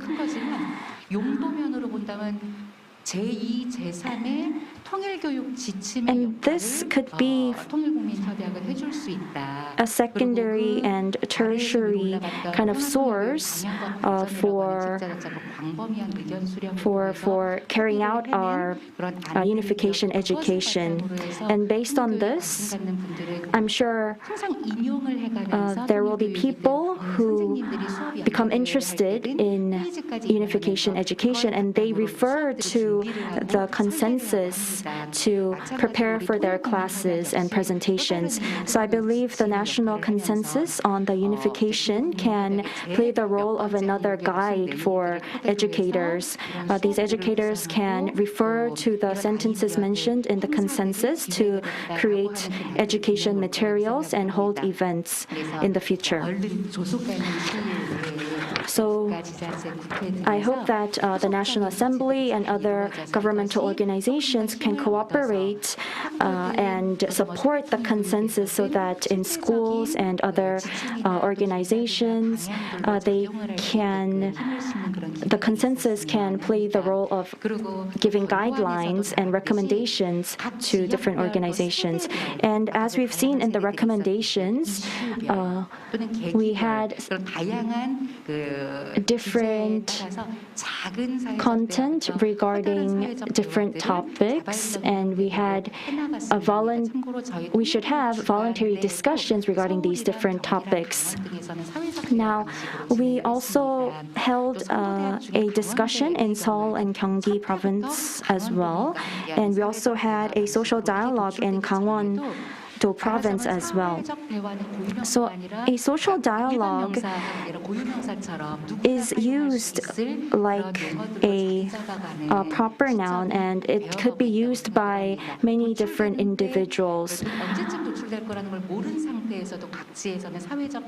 And even though we don't know when this social dialogue could be achieved, many people use this word these days more and more. And in order to reach this point, I know that you have put in much effort, complex procedure, but nevertheless, we changed the name with the people to add the word communication in that division. So by changing the words or names of these divisions, we made sure that all the discussions are held in a more bottom-up approach. So we must cooperate and communicate and make sure that schools and society can form a social dialogue form actively together. And I hope that this could be applied to many different sectors in society. So we will reflect all the good outcomes in the future. Thank you very much. Thank you very much, Professor Lee, for your presentation. Your remarks were very impressive. You said that you will use the outcomes of the social dialogue to improve the education materials in the future. So the three discussants have given their presentations. Mr. Eun gave his presentation, and Ms. Lee talked about the education's significance and task, and Mr. Yoon gave his presentation as well. If you have any questions for these people, please feel free to ask them. I'm sure you have a lot of questions for them. And I think we can use this time to talk about future plans as well. But we have 4 more people waiting to present, so we must adjust the seats and the table a little. So could you please wait for a few minutes so that we change the seats. Now, we will end the presentation of the discussants here.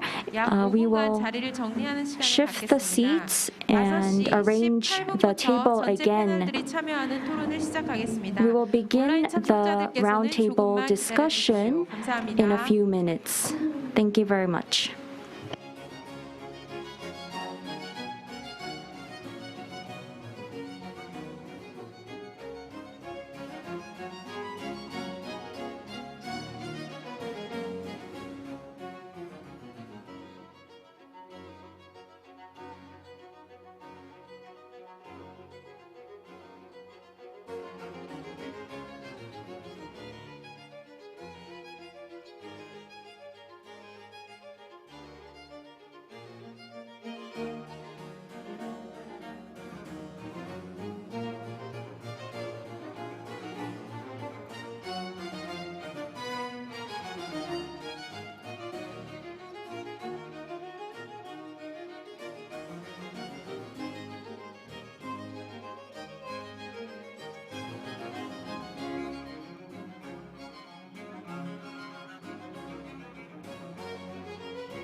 종합 토론을 시작하겠습니다.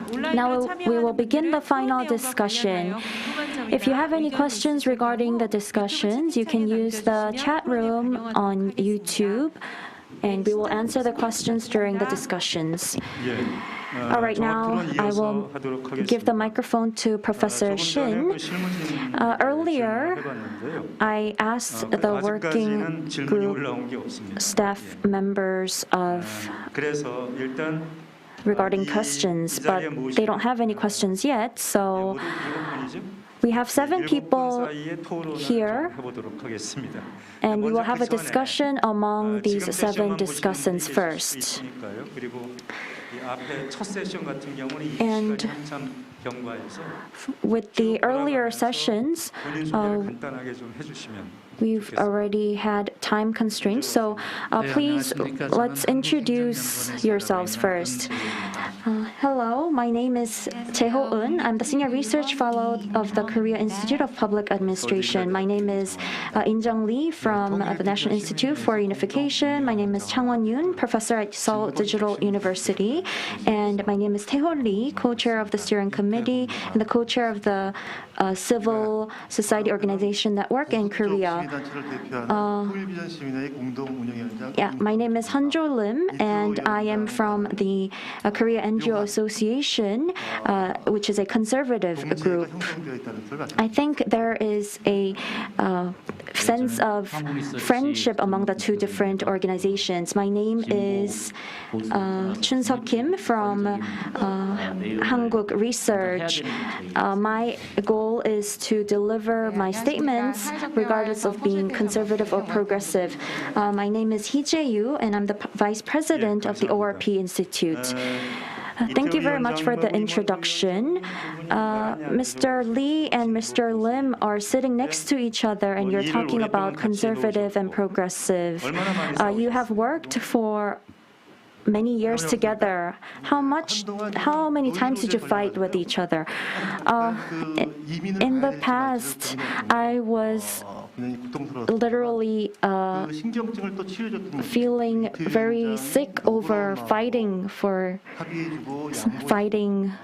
with Mr. Lee. However, he was being very considerate, and I believe that we were able to achieve this big outcome together. Mr. Lim always says something that's exaggerated. I wasn't that considerate. We competed fiercely together. We discussed and worked together, and we've received topics from activists from the conservative and progressive civic groups as well.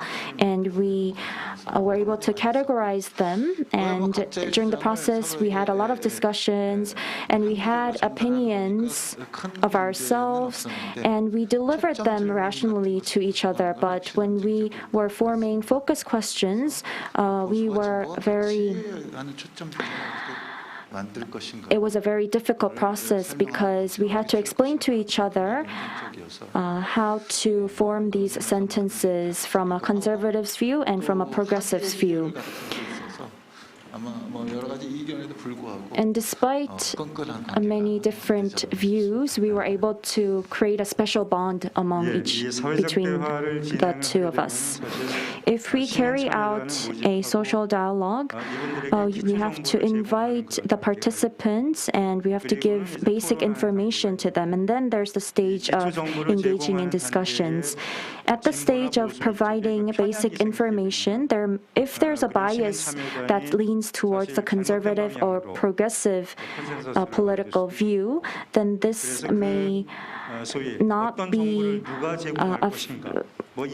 good for the discussion. And so discussions were held among people from the conservative, centrist, progressive, and different religious groups, and the role of these 2 professors were huge. Earlier, During the final discussion, you gave a discussion or presentation regarding 3 points. I'm sure you have a lot of questions for the presenters of session 1 and 2. Who wants to ask the question first? Anything, any point of discussion? Yes. From Ms. Yu. It might be because I'm sitting at the very end, but everybody looked at me when I started, looked at me, so I thought I had to speak first. Anyway, so all your presentations were very impressive. I took photos of them, and I have a question to Professor Yoon. Breaking away from inertia, and I want to hear your opinions as well from the other discussants. If we think about this from my perspective as the facilitator, it's very easy to fall into inertia. We discussed a lot regarding the selection of topics. Earlier, we had a social dialogue with the youth.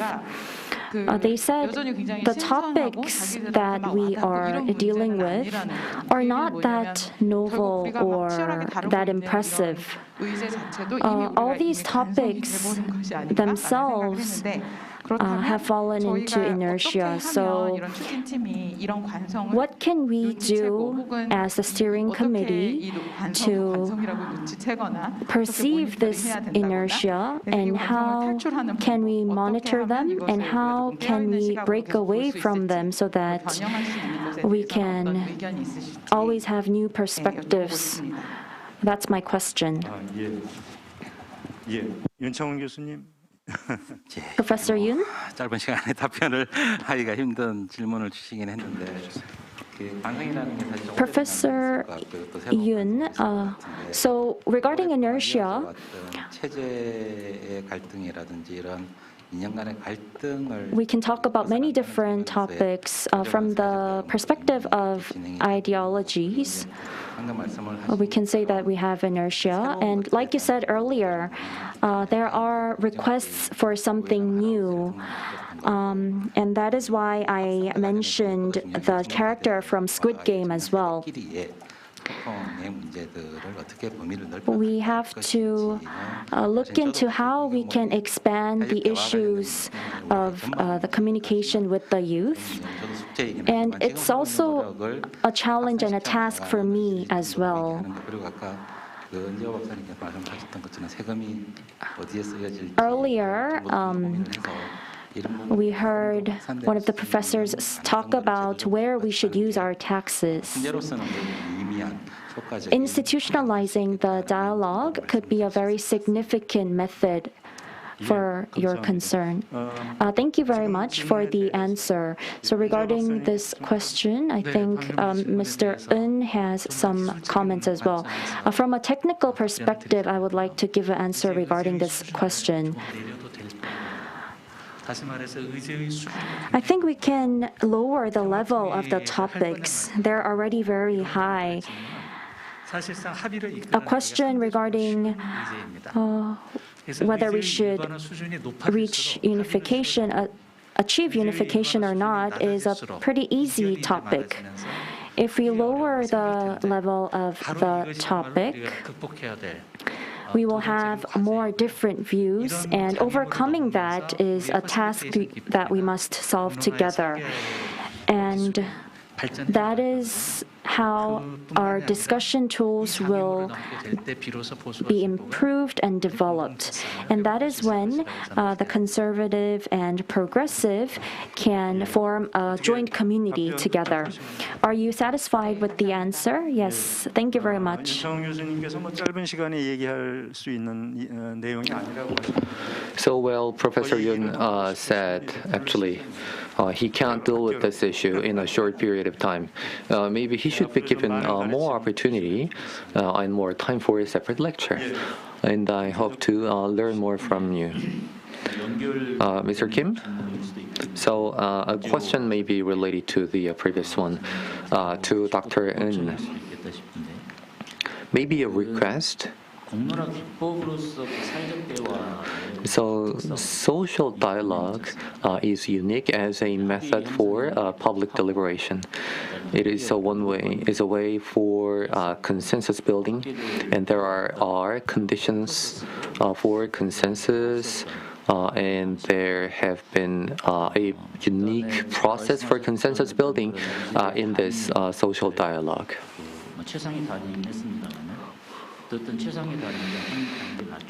So we can talk about different levels of topics. And for any level of topic, it's meaningful that we have social dialogue for consensus building. So as a way to spread the dialogue to our society, we can, I think, systemize the approach to consensus building and establish a kind of standard or universal technique. Do you agree with me? And if so, will you participate in that process? So you said that maybe we can lower the level, and please elaborate on that part. So it's about the goal of social dialogue that determines our approach or method. So before this social dialogue, public deliberations have taken the same form in this country. So the goal, the target group of participants, and the effects had to be considered before public deliberation. But there is no such consideration, and they all took the same form. So they were all standardized to a higher level, but the effects were seriously limited. In that sense, the question is significant. So the question, what's the goal of the public deliberation? Is critical. So the goal of the social dialogue here was to come up with a new social pact or a national consensus on peace and unification. And with that goal in mind, we can think of a particular method. A model of national consensus. Now the subtitle in today's symposium is a model of national consensus. So this is a one model.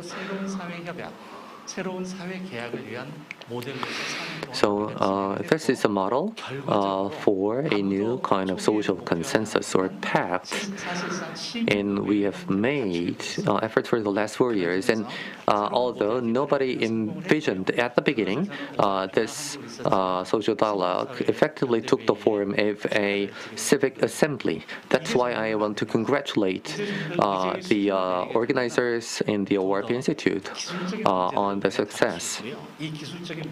So I think as long as we have agreed on the goal, and the goal, and we can rather easily talk about the method and more technical aspects, and that also will be able to moderate the different interests of stakeholders.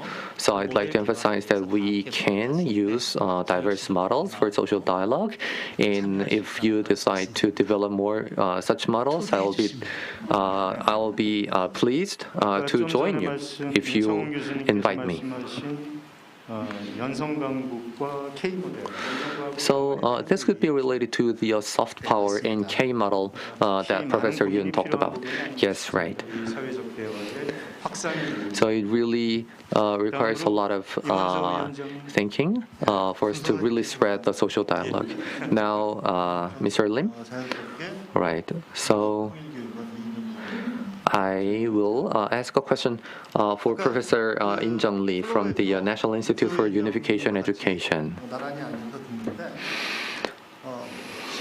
So I listened to your presentation.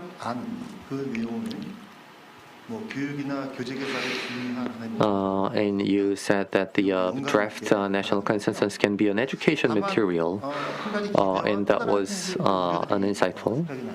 And at the same time, I thought of some expectations as well as concerns.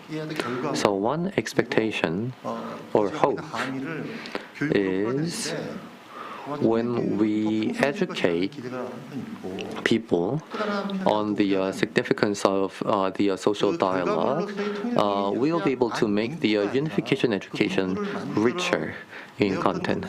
And at the same time, a concern is that it's about whether we can really teach the process, the conflict resolution that we experienced in the social dialogue program.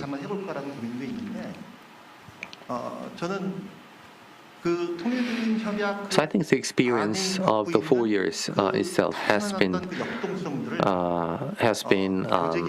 valuable, and I really hope this dynamism can be captured in the education materials.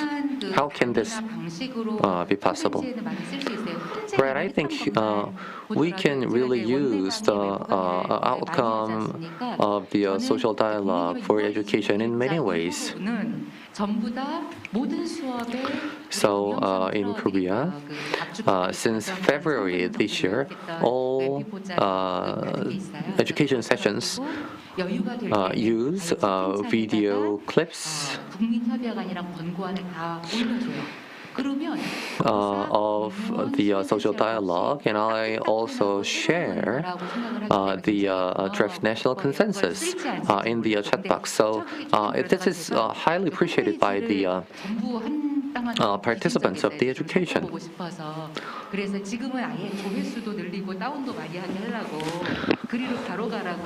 And these days, I just provide the hyperlink of the website of the social dialogue. I hope the postings and the document itself will be downloaded by more people directly. So I received this response of the participants, who are teachers mostly, who say that the booklet that records the process and outcome of the social dialogue each year has been really helpful.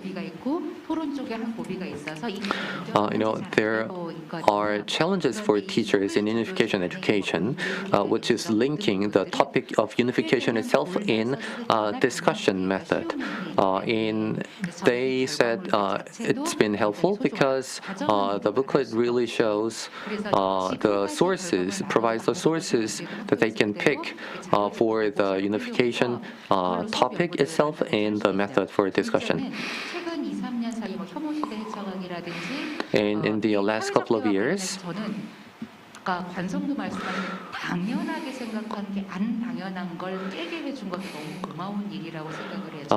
think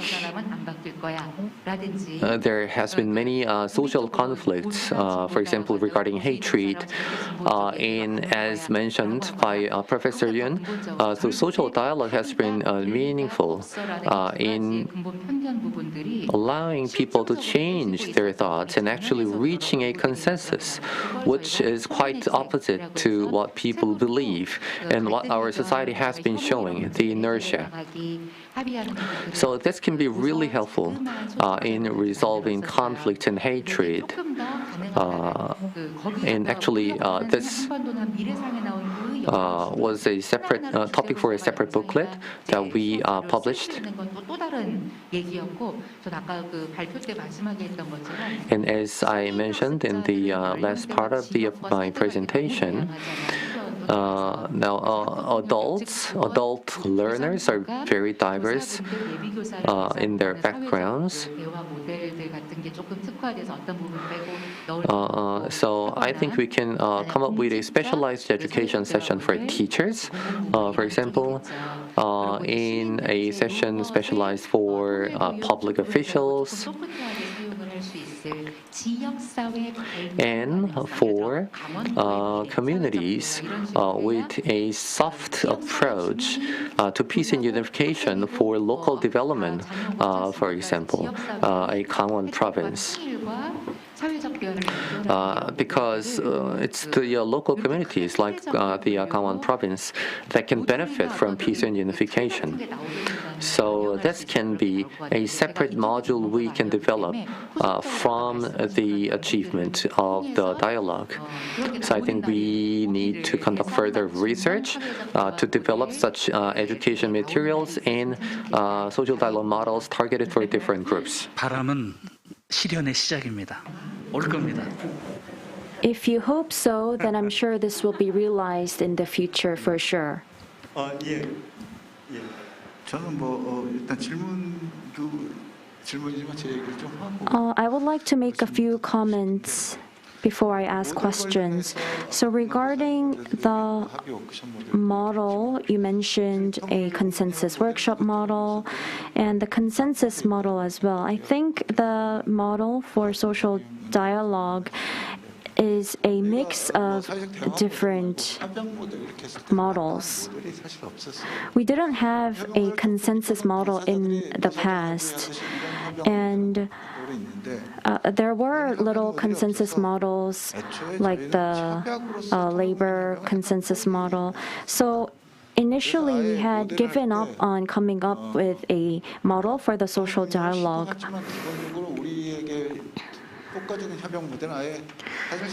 So we made an attempt to achieve or establish the national consensus on the unification, but we based our model on the experience of the people and the discussions of the people. So we thought that all this could form a foundation of our social dialogue model. And we have participants from different institutes today, and Professor Lee making comments on how this consensus can be used in education materials was very impressive and insightful as well. And we talked about the 80% consent and the voting, and we also mentioned how the sentences that weren't adopted were reviewed again and added to the consensus. So the methods that we've used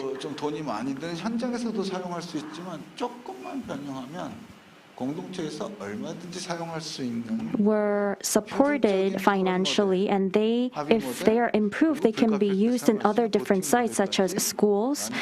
And we can also create a voting model as well to use in schools. And we are currently developing textbooks for middle schools. We have the conservative and the progressive group taking part in the development of the textbook. That's what I suggested, and Ms. Yu is actually doing all the hard work. But we are really satisfied with all the efforts. So if that happens, if the conservative and the progressive groups develop the textbook together, then this textbook could be used as a guide for communications and dialogue, even if we see changes in the administration. So this will become a important foundation for achieving social consensus. So thank you for introducing the social dialogue here and there. And I would like to make additional comments.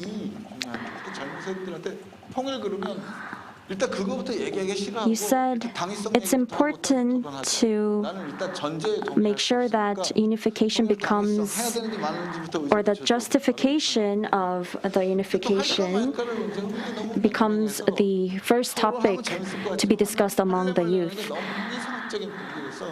Now, if we just talk about whether we should achieve unification or not, that could be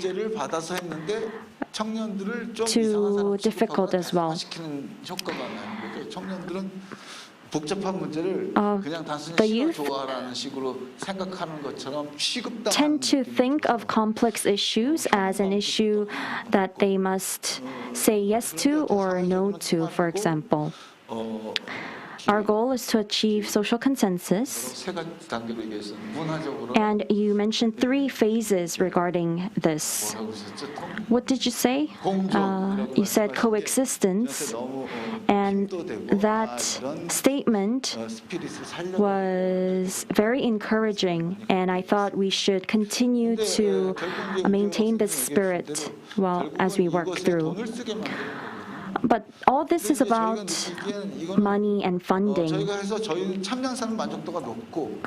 As participants, we are very satisfied, and the government, because it saw an outcome, it can be very proud of it.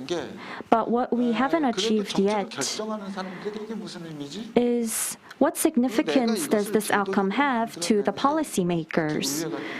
And for example, in the National Assembly, they must see some significant connections.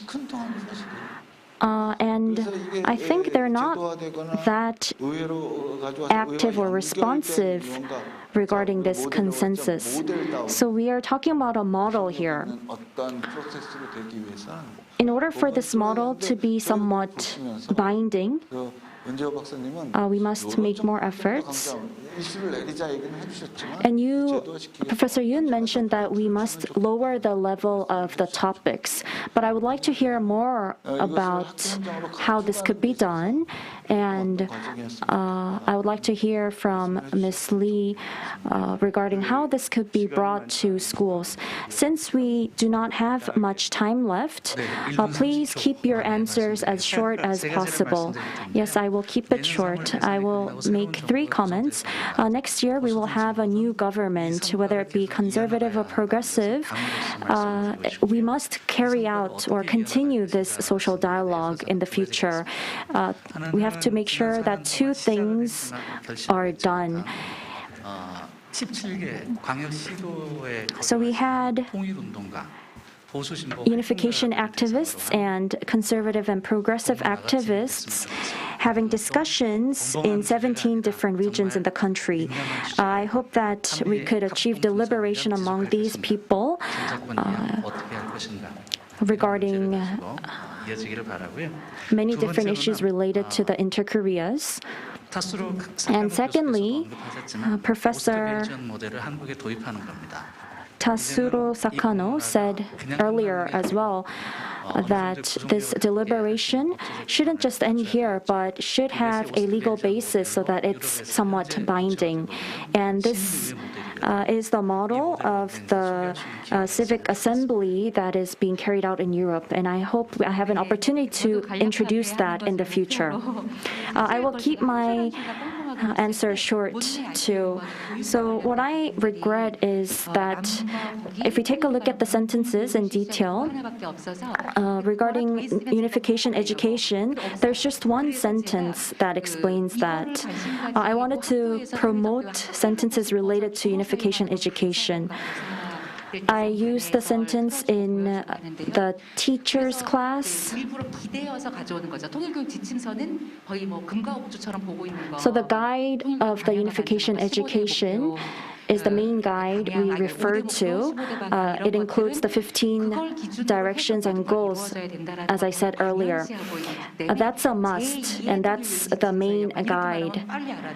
But the consensus is like the second kind of guide. But in schools, they don't really know much about it. And civic groups that are highly interested in this are the only ones who are aware of the consensus, but schools are not very interested in this consensus, and that is why using social dialogue for unification education, having one sentence related to that would have been good. That's what I am regrettable about. And I hope that intermediary organizations could have taken part to add a sentence related to unification education in the consensus. But nevertheless, I am using this consensus as a third guide for making education materials. Later, I hope that we could have a school-related consensus in the future. And I hope that such a consensus can become sort of a norm in schools. School officials see of the consensus as not really a part of the education. I hope that conservative and progressive groups and education groups can intervene and add sentences related to education on unification in the consensus.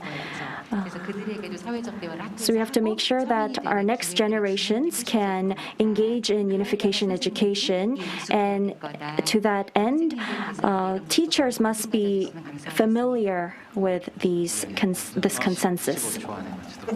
I will finish my answer within 15 seconds. So now we, have raised this flag, and I really hope that can be larger, so that many different views can be combined. And I really hope that the flag can be raised high on this unified Korean Peninsula. And in March next year, in the local elections in June next year, and around that time, maybe we could organize an event where all Koreans can participate together. So it could be a more one-off event to show off to the public with a goal of reaching a consensus on this one sentence. Let's unite the Korean Peninsula in a peaceful manner. Maybe we can organize broadcasting companies to work with, and based on the outcome, we can actually reach out to North Korea as well. So this is an audacious plan, and although we're not sure whether there is civil society per se in North Korea, but we can still hope to have conversation with civilians in North Korea.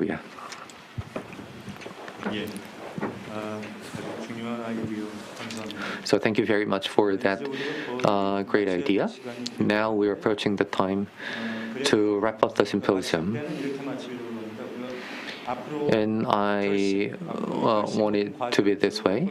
So we'll take turns in talk about our commitment and plans for the future.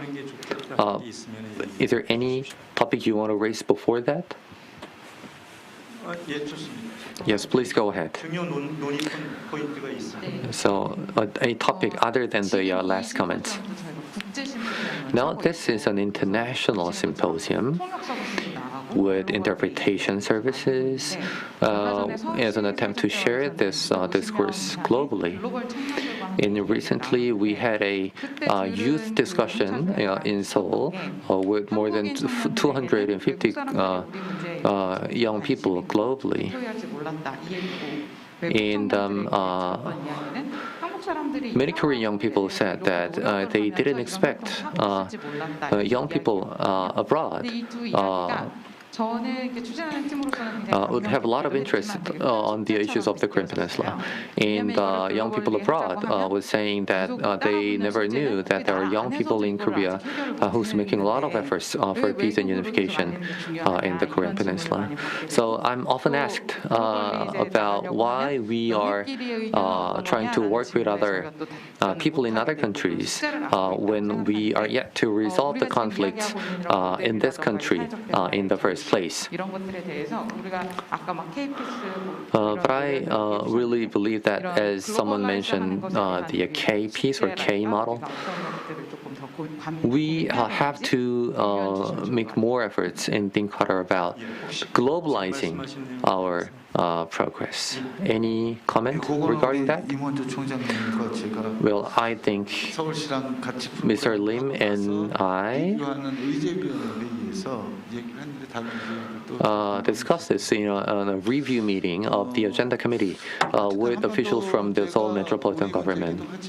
Now the Korean Peninsula is a matter of Koreans, but as the national division is part of the Cold War, closely related to the international order of Northeast Asia. So next year we have big elections, and the year after that is the 70th anniversary of the armistice. So maybe people will have more awareness that we should do something about the peace of the Korean Peninsula after 7 decades. And that'll be also a great opportunity for us to reach out to young people globally. So the year 2023 can be an important milestone for us to work with young people across the world, talking about maybe ending the war, which is not preferred by the conservatives here. So I would rather say doing something about the armistice that lasted for the last 7 decades, so we can have a broader scope of discussion. And now this is only an idea, but maybe we can make it more concrete. Mr. Lim, for balanced input, you should make some comments as well. So, I have to make this comment because I don't want to be blamed after this symposium. So there are political issues and controversies and changes in the attitudes and policies and priorities between the progressive and conservative governments. And I believe that the social dialogue should not be subject to such ideologies or change of government. So, there is a important historical year coming, and we should always emphasize the independence of the social dialogue. The social dialogue is still going on in Seoul, regardless of the change in the mayorship. So we don't know who's going to win the election next year. In the election after that, and we should continue the conversation. Regardless of that, we have to have this independence in the long term for peace on the Korean Peninsula and in Northeast Asia. So I wanted to have some closing remarks of everyone here, but we have actually used all the time. Any last burning comment? Maybe we can have a social dialogue on education, on peace and unification of the Korean Peninsula. So it's okay, even if we can just agree on a few sentences. just like you said, we could try to reach a consensus between the conservative and progressive teachers' unions and federations. And we can also include topics like peace and stability of Northeast Asia. So one idea for a spin-off social dialogue. Thank you for that input. I do hope that there will be many spin-offs. So today's symposium was an opportunity to discuss the progress and limitations of the social dialogue that lasted 4 years and explore our direction for the future. All the discussions in the symposium will be shared on YouTube.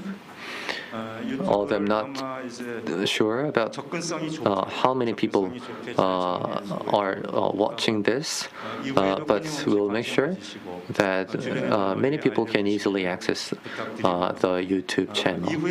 So please share the YouTube channel with people around you and have continued interest in the social dialogue in the future. So let's all stand up and say thank you.